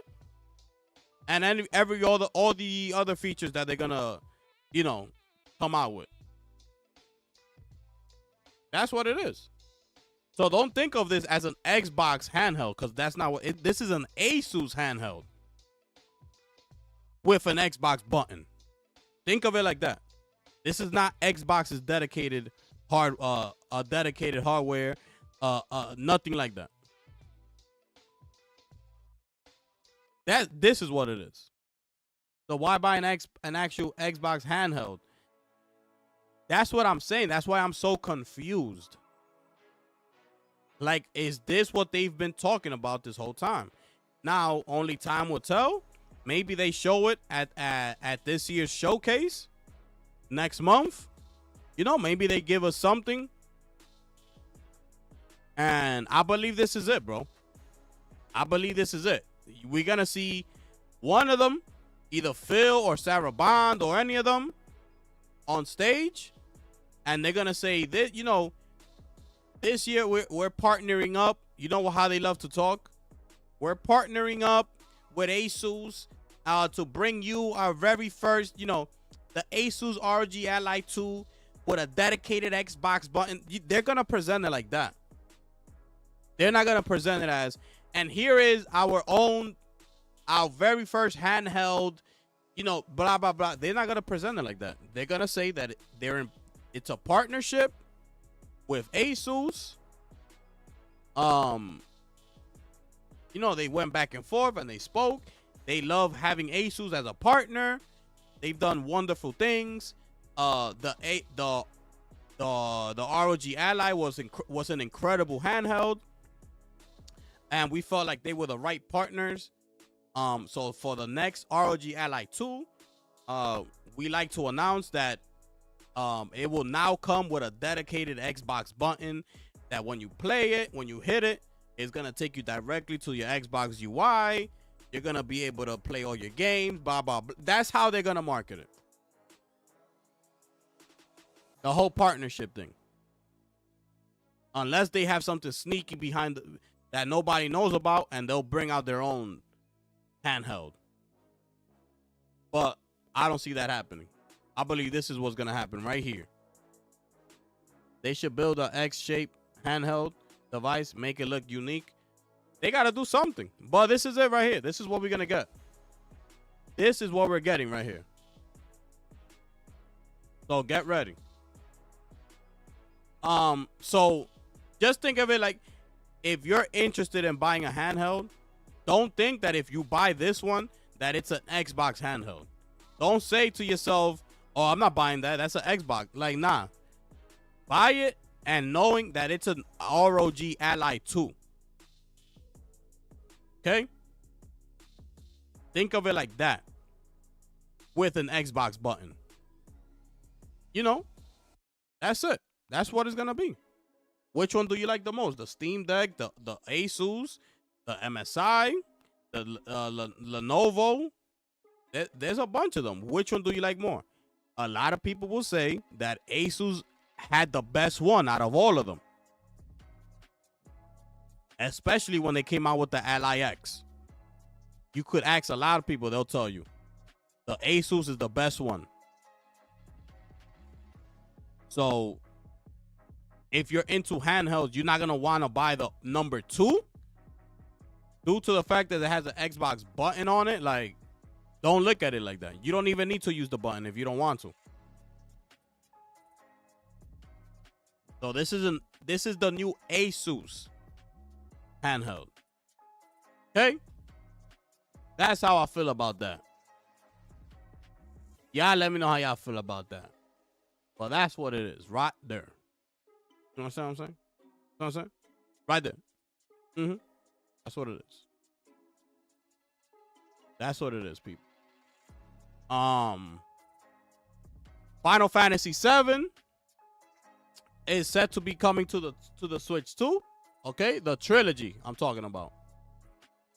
Insider Gaming right here. Final Fantasy VII Remake trilogies coming to the Switch 2. Square Enix confirms. Okay? During the new creator's voice video, the director of Final Fantasy VII Remake series, Naoki Hamaguchi, spoke about the entire trilogy releasing on the Nintendo Switch 2. Hamaguchi stated that he was very intrigued when seeing the Switch 2 for the first time, as it is an improvement over the previous console, allowing players to experience games in handheld and TV mode with improved technical specs. Enough power for the Final Fantasy VII Remake series. So Hamaguchi explained that he felt the Nintendo Switch 2 would have enough power to run the Final Fantasy VII Remake series he was creating, which convinced him to be involved. He added that the console's power allowed them to recreate Midgar with full specs. Toward the end of the video, Hamaguchi states that he has high hopes to create a strong partnership between Nintendo and Final Fantasy brand, and he hopes that players are looking forward to the Final Fantasy VII Remake series on the Switch 2. Hamaguchi also spoke about why Final Fantasy VII Remake series release on the Switch 2 means a lot to him. He has been creating games for over 2 decades, but this is the first time he will make a game for a Nintendo system.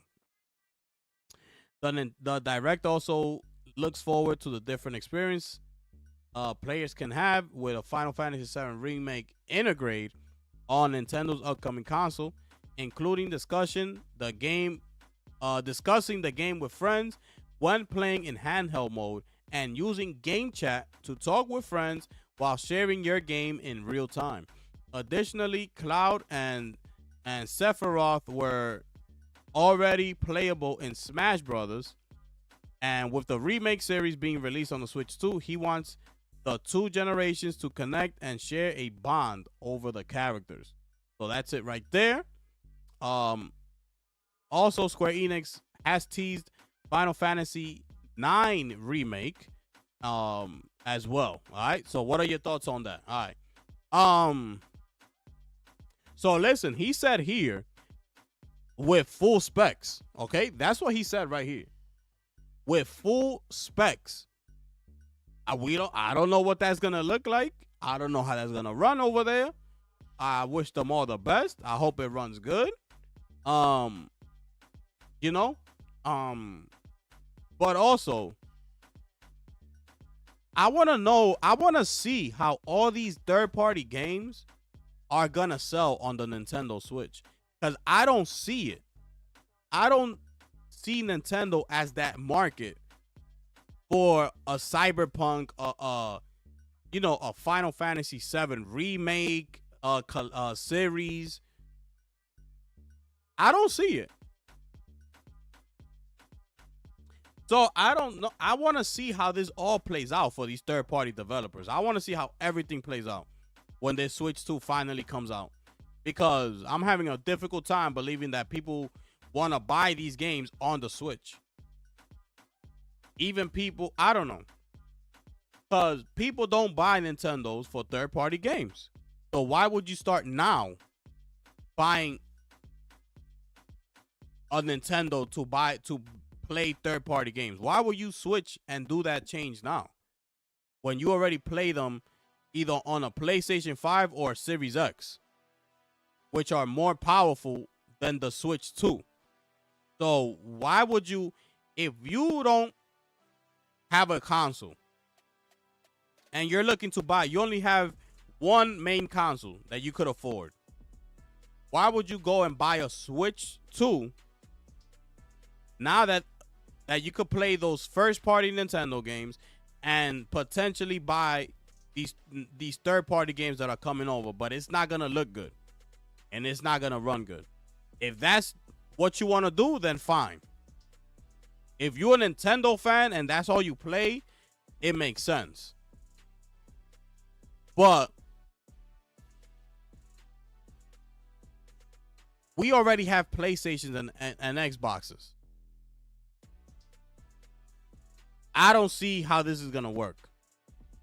I don't see how it's going to work. You know? But business-wise, it makes sense because the more platforms you on, the more sales you're going to get, potentially. So why not add it to Nintendo, which is the console that sells the most? So why not put your game on there? See what it does.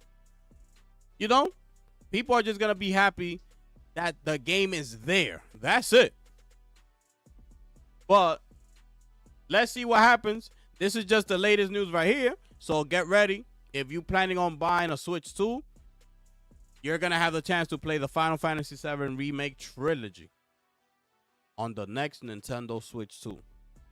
Y'all let me know how y'all feel about that one, right? Anyways, you know what I'm saying? This is the official map, allegedly, for Grand Theft Auto 6. Look at this thing, man. And they're gonna add more as time goes on, I believe. As the years go by, this map will only get bigger. Because there was a rumor, remember, that there was a rumor that we might potentially be able to travel to different states. So this is obviously Florida. You know, we might be able to go to LA, right? And be over there. That's going to be another huge map. Fly up to New York as well. And maybe potentially a whole lot of different areas. Who knows if you could cross, you know, and cross over to the UK or something. You imagine that? You'll be able to cross over and take a flight to like the UK and now be in London and things like that. In China and Japan, like, who knows? They're saying that this is going to be the biggest game ever. The money they put behind this, they talking about billions. So if Strauss Zelnick is out here talking about, you know, we've never seen something like this, get ready, you think you know but you have no idea type of talk, that's how Strauss Zelnick is talking. You think you know, but you have no idea. If he starts doing things like like how I'm mentioning, being able to travel to LA, New York, you know, even to, let's say, up to Canada, down to Latin America, you know, South America, over to the UK, and experience all these places within the game, that'll be monumental, bro. That'll be incredible. You know the amount of content that will come out of this game if you're able to do that? People will have unlimited content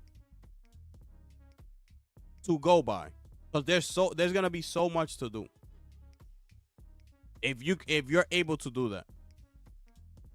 If you just stay in this map right here, it's huge, but it's like, okay, I thought this was gonna be the biggest game ever. I thought, you know, that we were thinking too small, according to Straw Zelnick.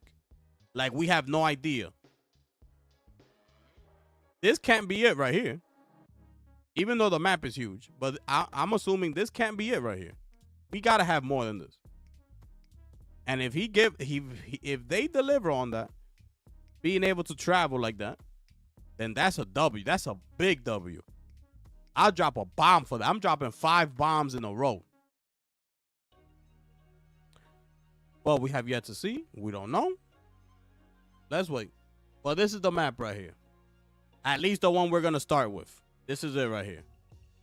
All that talk is going to, if they do it, is coming down the line. Remember that. This is not going to be at launch. Can you check all the maps in GTA games?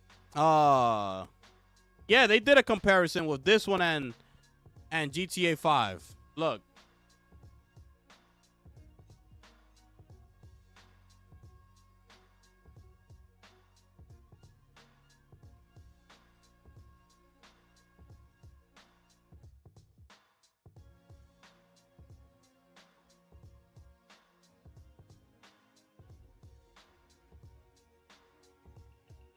This is what it's looking like.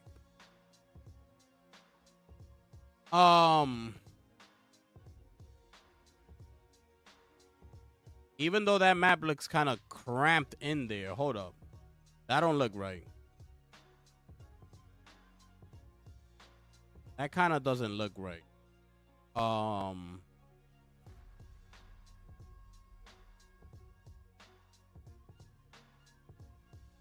Nope, that's not it either. Because see how the map looks? Right? I'm trying to get like one that looks identical to it. Okay, this might be somewhat accurate, being that it's Florida. So it's gonna look like this. Somewhat, right? Because if you look at this one, this might be like cut off, but basically the keys are down here. You know, this is Miami Beach right here. These are like the North Beaches. So this is almost like you going up to Fort Lauderdale or something like that. I'm assuming, right? So this is basically the map compared to this one. It's kind of like, if you take all this, right? Because this is the part that's cut off on the other one. This part. So just take all this. This whole section right here. And compare it to this. See the difference? It's huge. That map is huge, bro. You know? Let me see.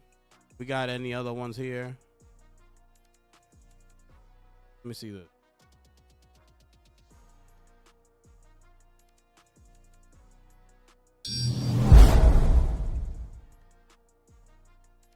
My brother Michael West, appreciate you, my brother. Thank you for that 2 bomb, bro. The cheat code gonna be crazy. Facts. It's gonna be nuts. So I appreciate you, my brother. Thank you, man. It's gonna be crazy, bro. This is what it's looking like. This is the GTA 5 map right here. And the background is GTA 6. So look at all this, bro. You could basically place this map like If you moved it to the left, it'll just take this area right here. But you got the whole map up there that you're not showing. But yeah, you get the point. You get it. You get the point, bro. It's gonna be it's gonna be crazy, bro. It's gonna be crazy, bro. I can't wait for this game.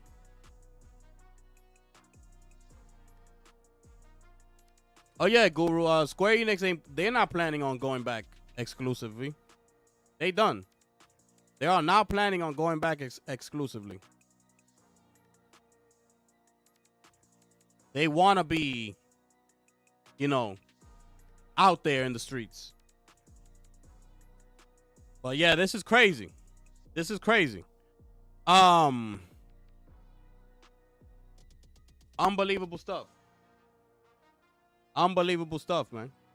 Let me see what else I got here.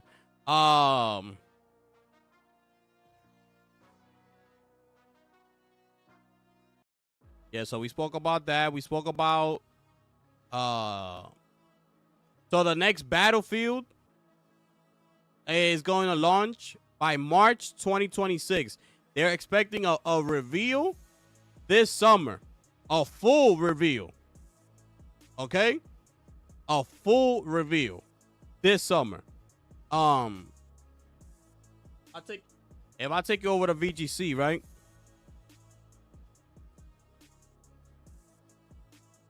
I take you over to VGC, and here it is. This EA sets Battlefield release window with a full reveal coming this summer. So get ready. Summer Game Fest is about to get crazy.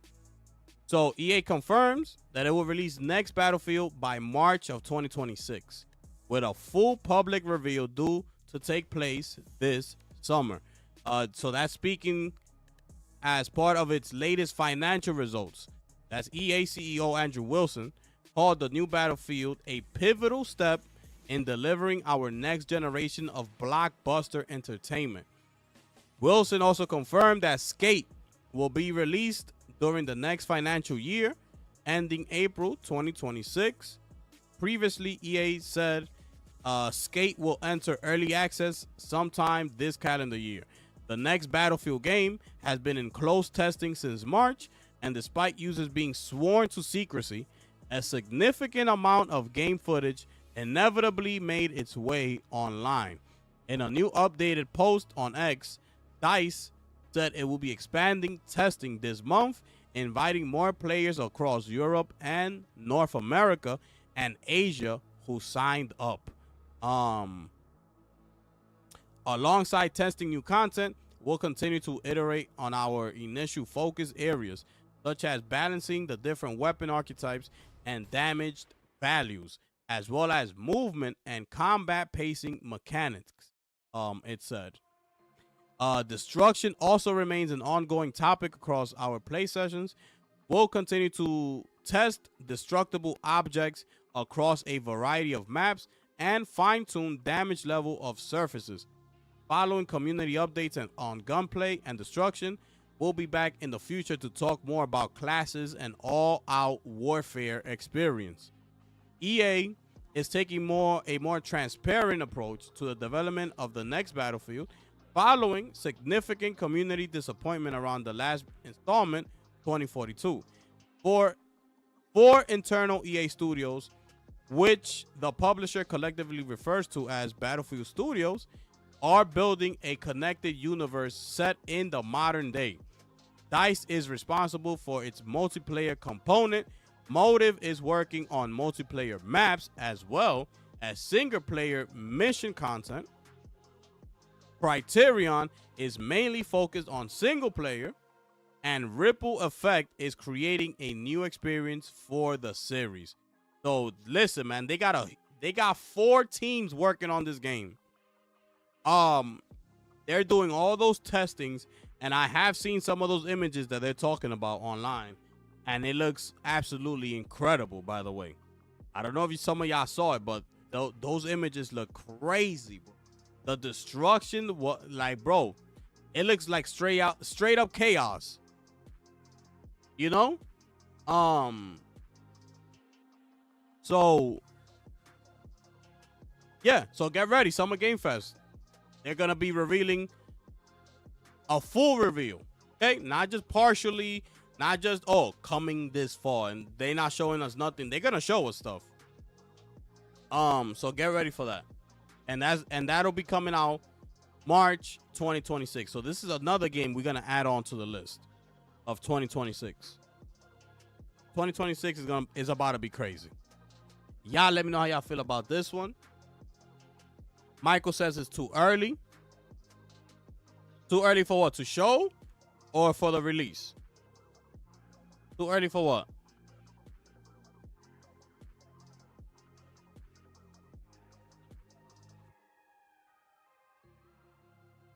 Too early for what, my brother?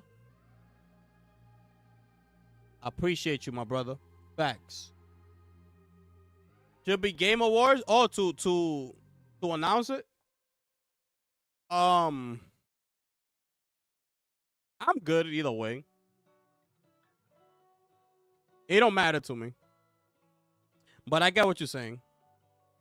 It would have been crazy if it was a Game Awards reveal.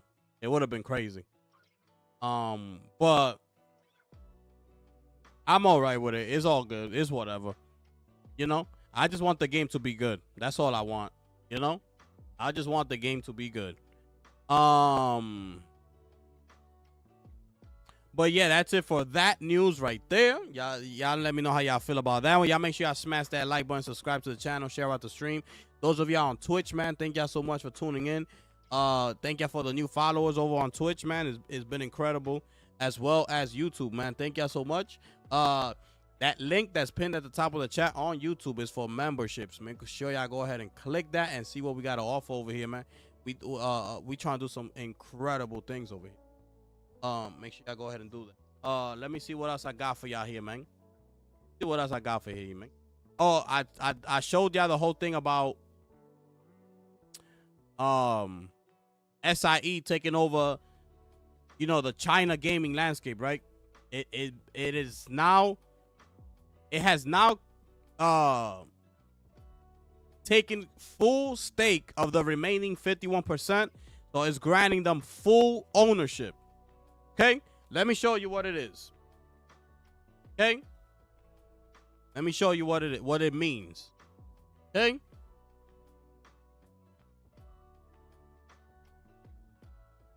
So what this means is Sony Interactive Entertainment acquires Oriental Pearl. It started as a joint venture back in 2014. SIE China has acquired the remaining 51% controlling stake, granting full ownership. It will be renamed as Wanzapiwu Cultural Entertainment Development, granting Sony full ownership of PlayStation hardware distribution operations in the Chinese market. Sony owning the distribution company instead of having to negotiate partnerships and business relationships makes everything so much easier for them. This will benefit not only PlayStation 5, but also future products like the PlayStation 6 and the rumored upcoming PlayStation Portable console. So that's what that means, okay? This is what this means for Sony. This is huge for Sony. You know, they want to get in that Chinese market so bad. So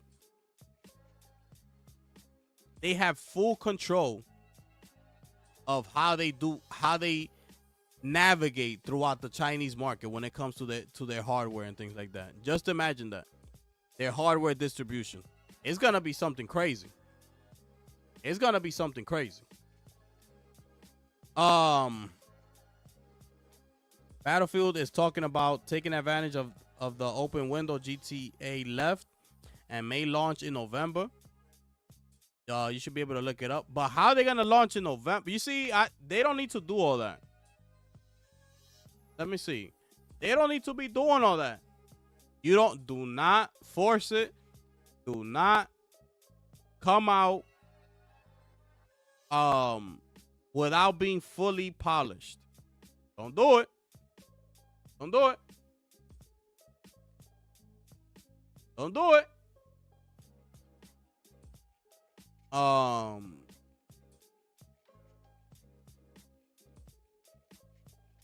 Day 3 of me asking, what is going on out here, bro?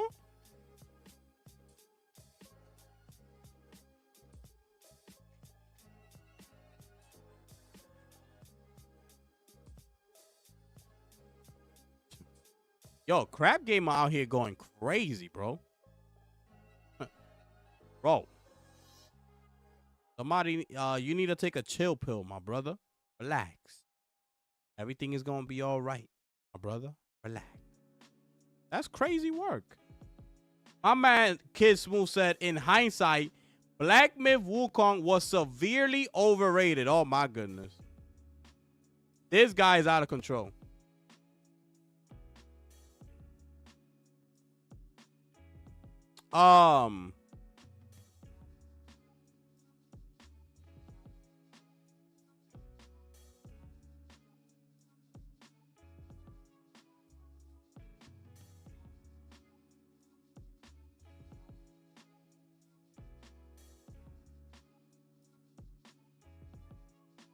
Rockstar Games.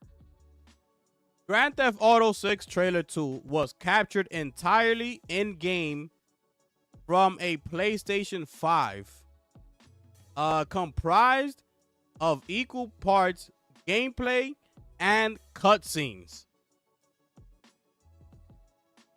Yo, Lunchi, what it do, my brother? Grand Theft Auto 6 Trailer 2 was captured entirely in game. Oh, yeah. Right here. Yeah. Appreciate you, my brother. Yes, sir. I heard Nintendo canceled pre-orders. Where? Over there? Equal gameplay / cutscenes. We couldn't even tell. Yo, that's what I'm saying. Bro, that's what I'm saying, right? Like, if it's true, and I hope it is, and I hope they prove me wrong, and I hope I'll be able to be here day one and say, man, I gotta eat my words. That's what I want. I like, of course, that's what I want. You know, I don't want to be proven right, but like, yo, I told you. Well, I don't want to do that. So, this is crazy. And, you know, I have been saying, you know, it's been out there, you know, that PlayStation has been working closely with Rockstar. Remember, I kept saying that throughout all my live shows. I always said it. Don't worry. PlayStation is working with Rockstar. So they got to be cooking something up. You know? Expect the best place to play the game on a PlayStation. Like, remember I told you, I'm like, yo, I wouldn't be surprised if Sony sent a bunch of developers to go clock in at Rockstar Studios. They probably sent them over there permanently until the job was done, and told them, yo, from here on, y'all clock in over there. Y'all don't bother coming into this office. Just go straight to Rockstar. If it's far, we sending y'all over there. We putting y'all in hotels. We paying for your food or whatever. Make sure it comes out the way it needs to come out on this PlayStation platform. We're gonna get the marketing rights. I want this to be huge. I wouldn't be surprised if they did that. I might be reaching, but I wouldn't be surprised if they did that. You know? Yeah, this game cost $2 billion. Yeah. This game cost $2 billion. So, being on a PlayStation, working with SIE with PlayStation, man, that's crazy. And look, this is coming from Rockstar Games. You know, this is coming from their own Twitter account. Not nobody else saying it. That's them saying that. So that speaks volumes right there. You know? Let's look up Rockstar.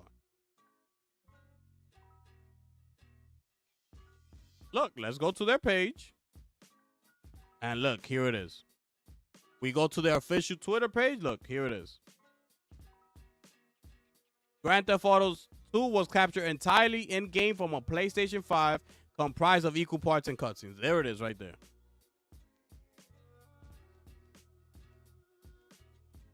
Unbelievable.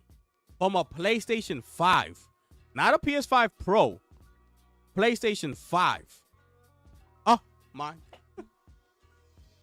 Why? Why? Why Mark Cerny had to do a PS5 Pro? Why? Why? Why Mark Cerny had to do a PS5 Pro? Why? Could you believe how this is going to look on a PS5 Pro? This is on a PlayStation 5. And look how it looks. Imagine on the PS5 Pro. Oh my goodness. Why? Oh my goodness. That's what I said earlier. I think you misunderstood. Oh, okay. All right. Yeah, I probably misunderstood, my brother. My bad. But yeah, man. You know we've been talking like this forever, bro. Like every time GTA came out, I always spoke on, listen, PlayStation has been working with Rockstar very closely on this. We should be expecting some things. And look, this is only the beginning. Here it is. Everything caught on a PlayStation 5 entirely in-game from a PlayStation 5 of compromised equal parts gameplay and cutscenes. The only thing is, like, the gameplay, they changed up the camera angles. That's why it looks like a cutscene. That's what I'm thinking happened here. Because guaranteed, whatever is real gameplay, that's not going to be the real camera angle. That's gameplay right there. I believe that's gameplay. When he's looking at the TV. That might be gameplay on the jet ski. That's gameplay. This is gameplay right here. That's a cutscene. That's gameplay. Because it cuts off quickly. So, you know, what was I saying? But yeah. They've been working closely, man, with PlayStation.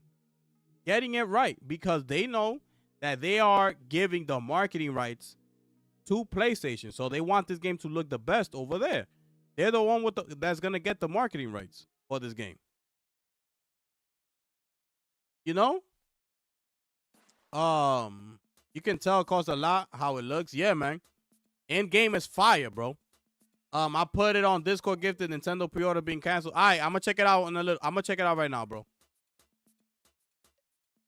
Yeah, man, this is crazy work, bro. This is crazy work, bro. Oh, here go Lunchi. Yeah, Lunchi right here. Yo, here go Lunchi right here. Y'all heard that in-game equal gameplay / cutscenes. Don't listen to Digital Foundry. They don't develop games at all. Rockstar had to pop and show. Facts. Listen, they probably been hearing the noise, and they probably felt that they needed to put that out there, because of course people are gonna start questioning. Yo, is that real gameplay or all cutscenes? Which a lot of people have been saying already. Such even myself.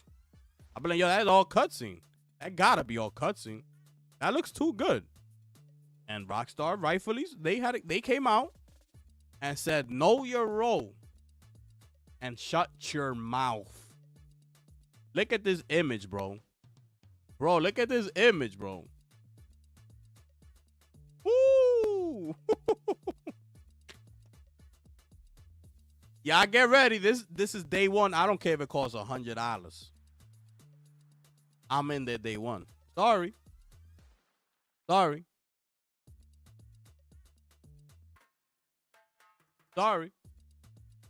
I'm in there day one. Don't come out here. They better not come out here. $100, blah blah blah. I'm getting it regardless. You know what I'm saying? Getting that thing.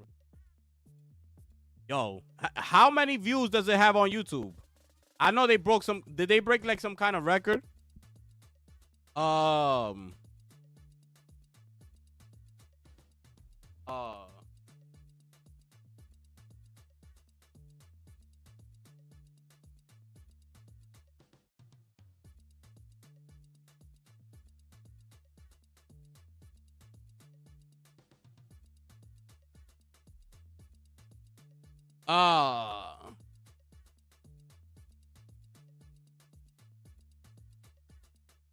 GTA 6 trailer 2 view count near 70 million with 4.7 million likes in a day. Oh my goodness.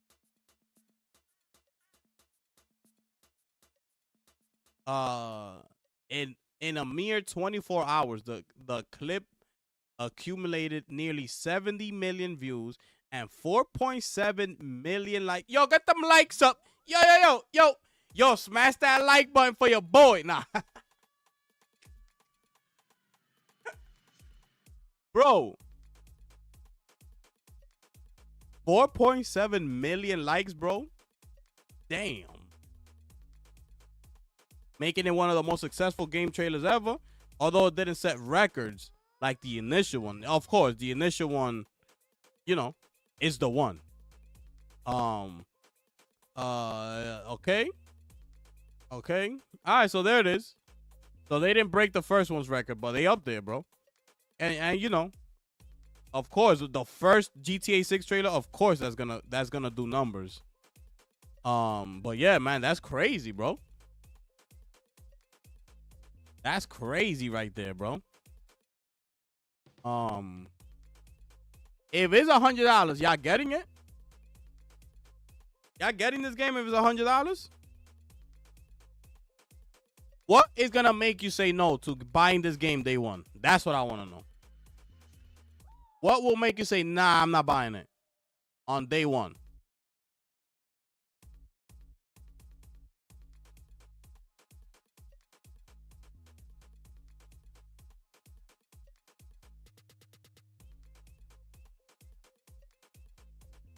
$100, you would buy the digital edition for $110. Oh yeah.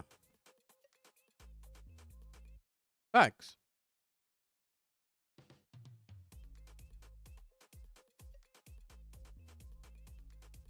Bro, imagine they do what you call it? What you call those legendary editions? The ones that cost the most, the complete edition. Like with figurines of the main character, with Jason and Lucia, like figures like this tall, you know, real good size figures, bro. That will sell like hotcakes, bro. You imagine that? And come with a whole bunch of goodies in there, but mainly those two statues that you could put up of Jason and Lucia, like behind you or something, like. Bro, people will eat that up, bro.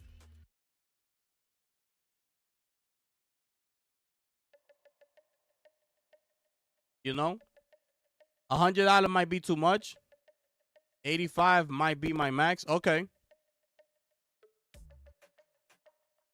Okay.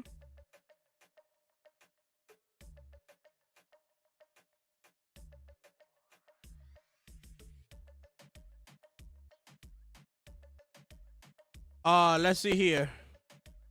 Nintendo Switch 2 pre-orders are already being canceled. Brace yourselves. Nintendo is allegedly canceling. This is over on gamingbible.com, by the way. Nintendo is allegedly canceling some Switch 2 pre-orders. So if you snagged one, you might want to double check your inbox. Depending on where you live, Nintendo has had pre-orders available for the Switch 2 for the past couple of weeks. Despite the high price, analysts are predicting the console will sell well at launch. With pre-orders only going live in the US as of this week, it appears that the process has become a little chaotic, with select retailers reportedly canceling some orders. The Nintendo Switch 2 is still confirmed to be launching on June 5th.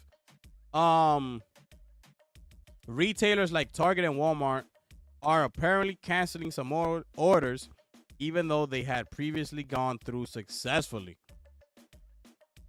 Some users were able to land a pre-order for the upcoming Nintendo console, should have been able to rest easy, knowing they could receive a unit in June, yet were later hit with a cancellation email. So it says here, I kept refreshing the page on Target to get the Switch 2. Was on the checkout page for 20 minutes, refreshing it over and over, hoping it would work, one user wrote on X. And after it claimed to finally work, I got an email saying it got canceled immediately.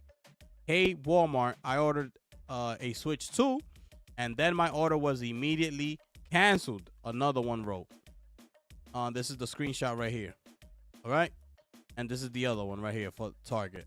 As Walmart, Target. And this is another one right here. Okay. Target canceled my Switch 2 pre-order, but then sent me a confirmation email 15 minutes later just to rub it in. It still showed up as canceled in my account. More users are also reporting this to be the case, with some stores allegedly only having around 100 units to sell. It appears to the demand is clearly outweighing the supply at the moment. Hopefully Nintendo will see the stress this pre-order period is causing customers and increase the amount of units in due time. Remember, there should also be units available to order if you go into a store in person. If you still have no luck, US customers can buy directly from Nintendo starting on May 8th, which is tomorrow, if you signed up for pre-orders. So there it is. All right, that's another news. So if you signed up for pre-orders on the Nintendo website, you can buy it directly from them starting tomorrow. Okay, that's tomorrow, May 8th. Those of y'all who are interested and signed up, okay, just in case y'all forgot, tomorrow's the day. So make sure y'all go ahead and lock in. As far as the rest, I thought Nintendo had this pre-order thing under control because they were only going to sell to people that had a certain amount of time under their belt. They're going to look at your history of your account and go like that. Like, I don't know why pre-orders nowadays are becoming more and more stressful. Like, it's unbelievable. You know?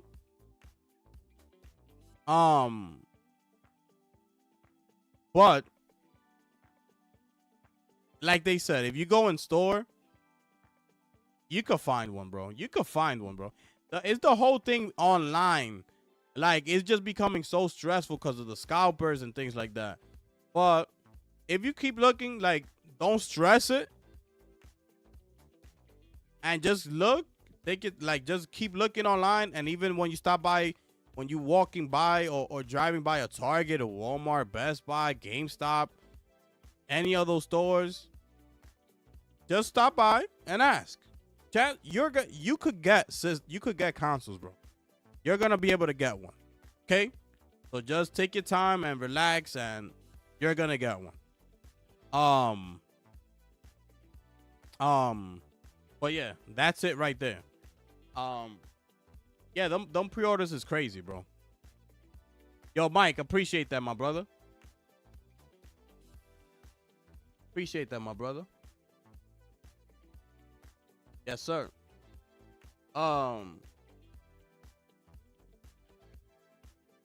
Thank y'all so much for tuning in, man.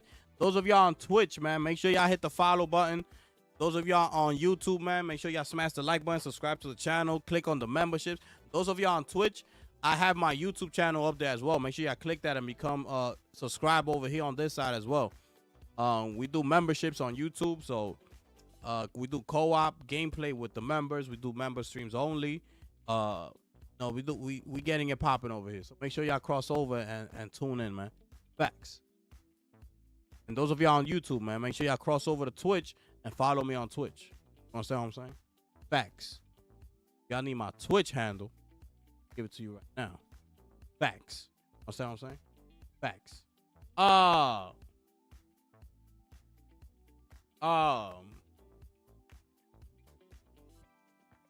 Yeah, let me know any last questions, comments, concerns. We about to wrap it up, people.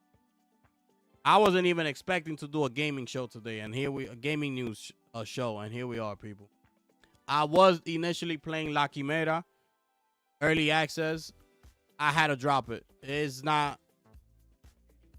I could see the vision, but they need to fix it ASAP. ASAP, they need to fix that.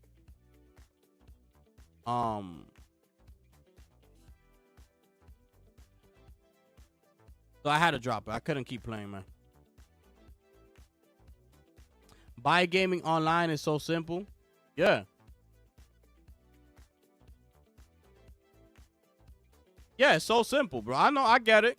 I get it, bro. It's really easy, bro. But sometimes if you want something that bad and online is giving you headaches, it might be better to just go to the store and pick it up, and that's it. You know, especially like if you in New York, like there's so many like mom and pop shops, like little electronic stores and things like that. They always seem to have them. You might have to pay a little extra. I'm not gonna hold you, but they got it. If the worst comes to worst, like that's like the last resort, you know. But you could get your hands on one.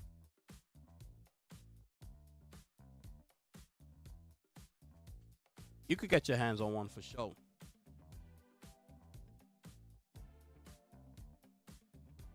Yeah, I'm gonna see if I download Call of Duty. I'm gonna see if I download Zombies.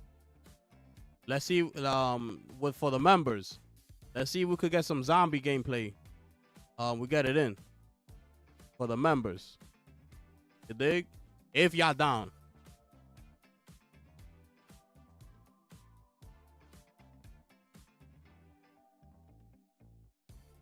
You get access to the Discord, become a member. You know, we in here, man. We do live gameplay with the members. We in here, man. But yeah, man. I understand you, Mike. 100%, my brother.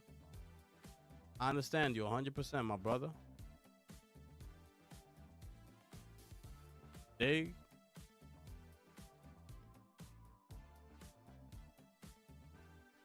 I can't wait for Grand Theft Auto 6, man. What's the biggest game coming out this year so far, then? All right, we got some. We got Death Stranding. We got Ghost of Yotei. We got Metal Gear Solid. We got some good ones. We got Borderlands 4. Woo, for the members. Woo, bro. When Borderlands 4 comes out for the members, we doing a co-op gameplay campaign. We running that game at co-op, members only. Borderlands 4. So get ready. We running that game, co-op gameplay, all that. So we got Borderlands. Obviously, we're going to have NBA 2K. We're going to have the next Call of Duty. We're going to have Madden is already coming out. College football's coming out. Lost Soul Aside is coming out. Yeah, we got a good year. Doom The Dark Ages is about to come out. Yeah, we got some good ones. We got some good ones. But next year, whoo, the heavy hitters is coming out to play. Next year. Whoo. And don't let Perfect Dark drop next year either. Whoo. I'm in there day one. Perfect Dark? Whoo. I'm in there day one, people. You understand what I'm saying? Fable coming out next year. Fable, Perfect Dark, Intergalactic. Saros, Grand Theft Auto 6, Fair Games might be dropping next year. And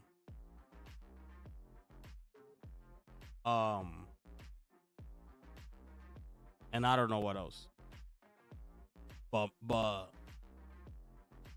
the heavy hitters is coming. And the year after that, Santa Monica. I believe Santa Monica is coming back 2027.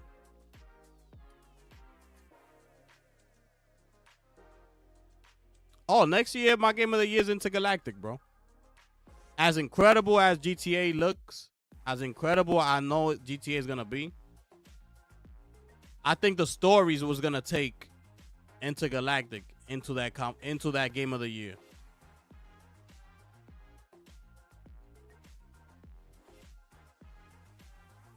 The gameplay mechanics, you know, it's going to be crazy, bro. Intergalactic is going to be crazy, bro. But if Rockstar delivers, then they might give it to they might give it to GTA 6. If they deliver on their promise, on what they're telling us this game is going to be. If they deliver, then they might get Game of the Year. If it lives up to the hype.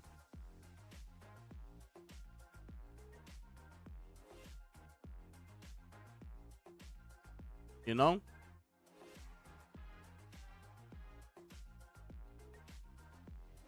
But yeah, man. If there's not any more questions, comments, concerns, we gonna wrap it up right here, man. We going 4.5 hours. My goodness. All right.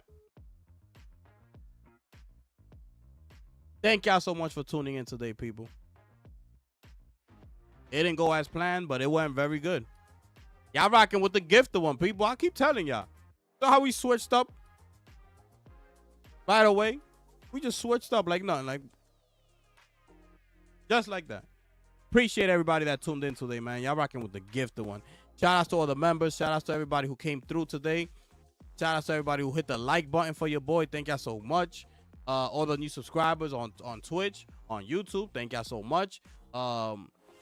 Let's continue rolling, man. Let's continue going. Be on the lookout because we might do some Call of Duty streaming with the members. So be on the lookout for that. And please make sure to click that link that's pinned at the top of the chat to become an official sponsor of the channel, people. And with that being said, ladies and gentlemen, my goodness, it is your boy, the gifted one here, ladies and gentlemen. And I'm going to catch y'all on the next one. I'm gone.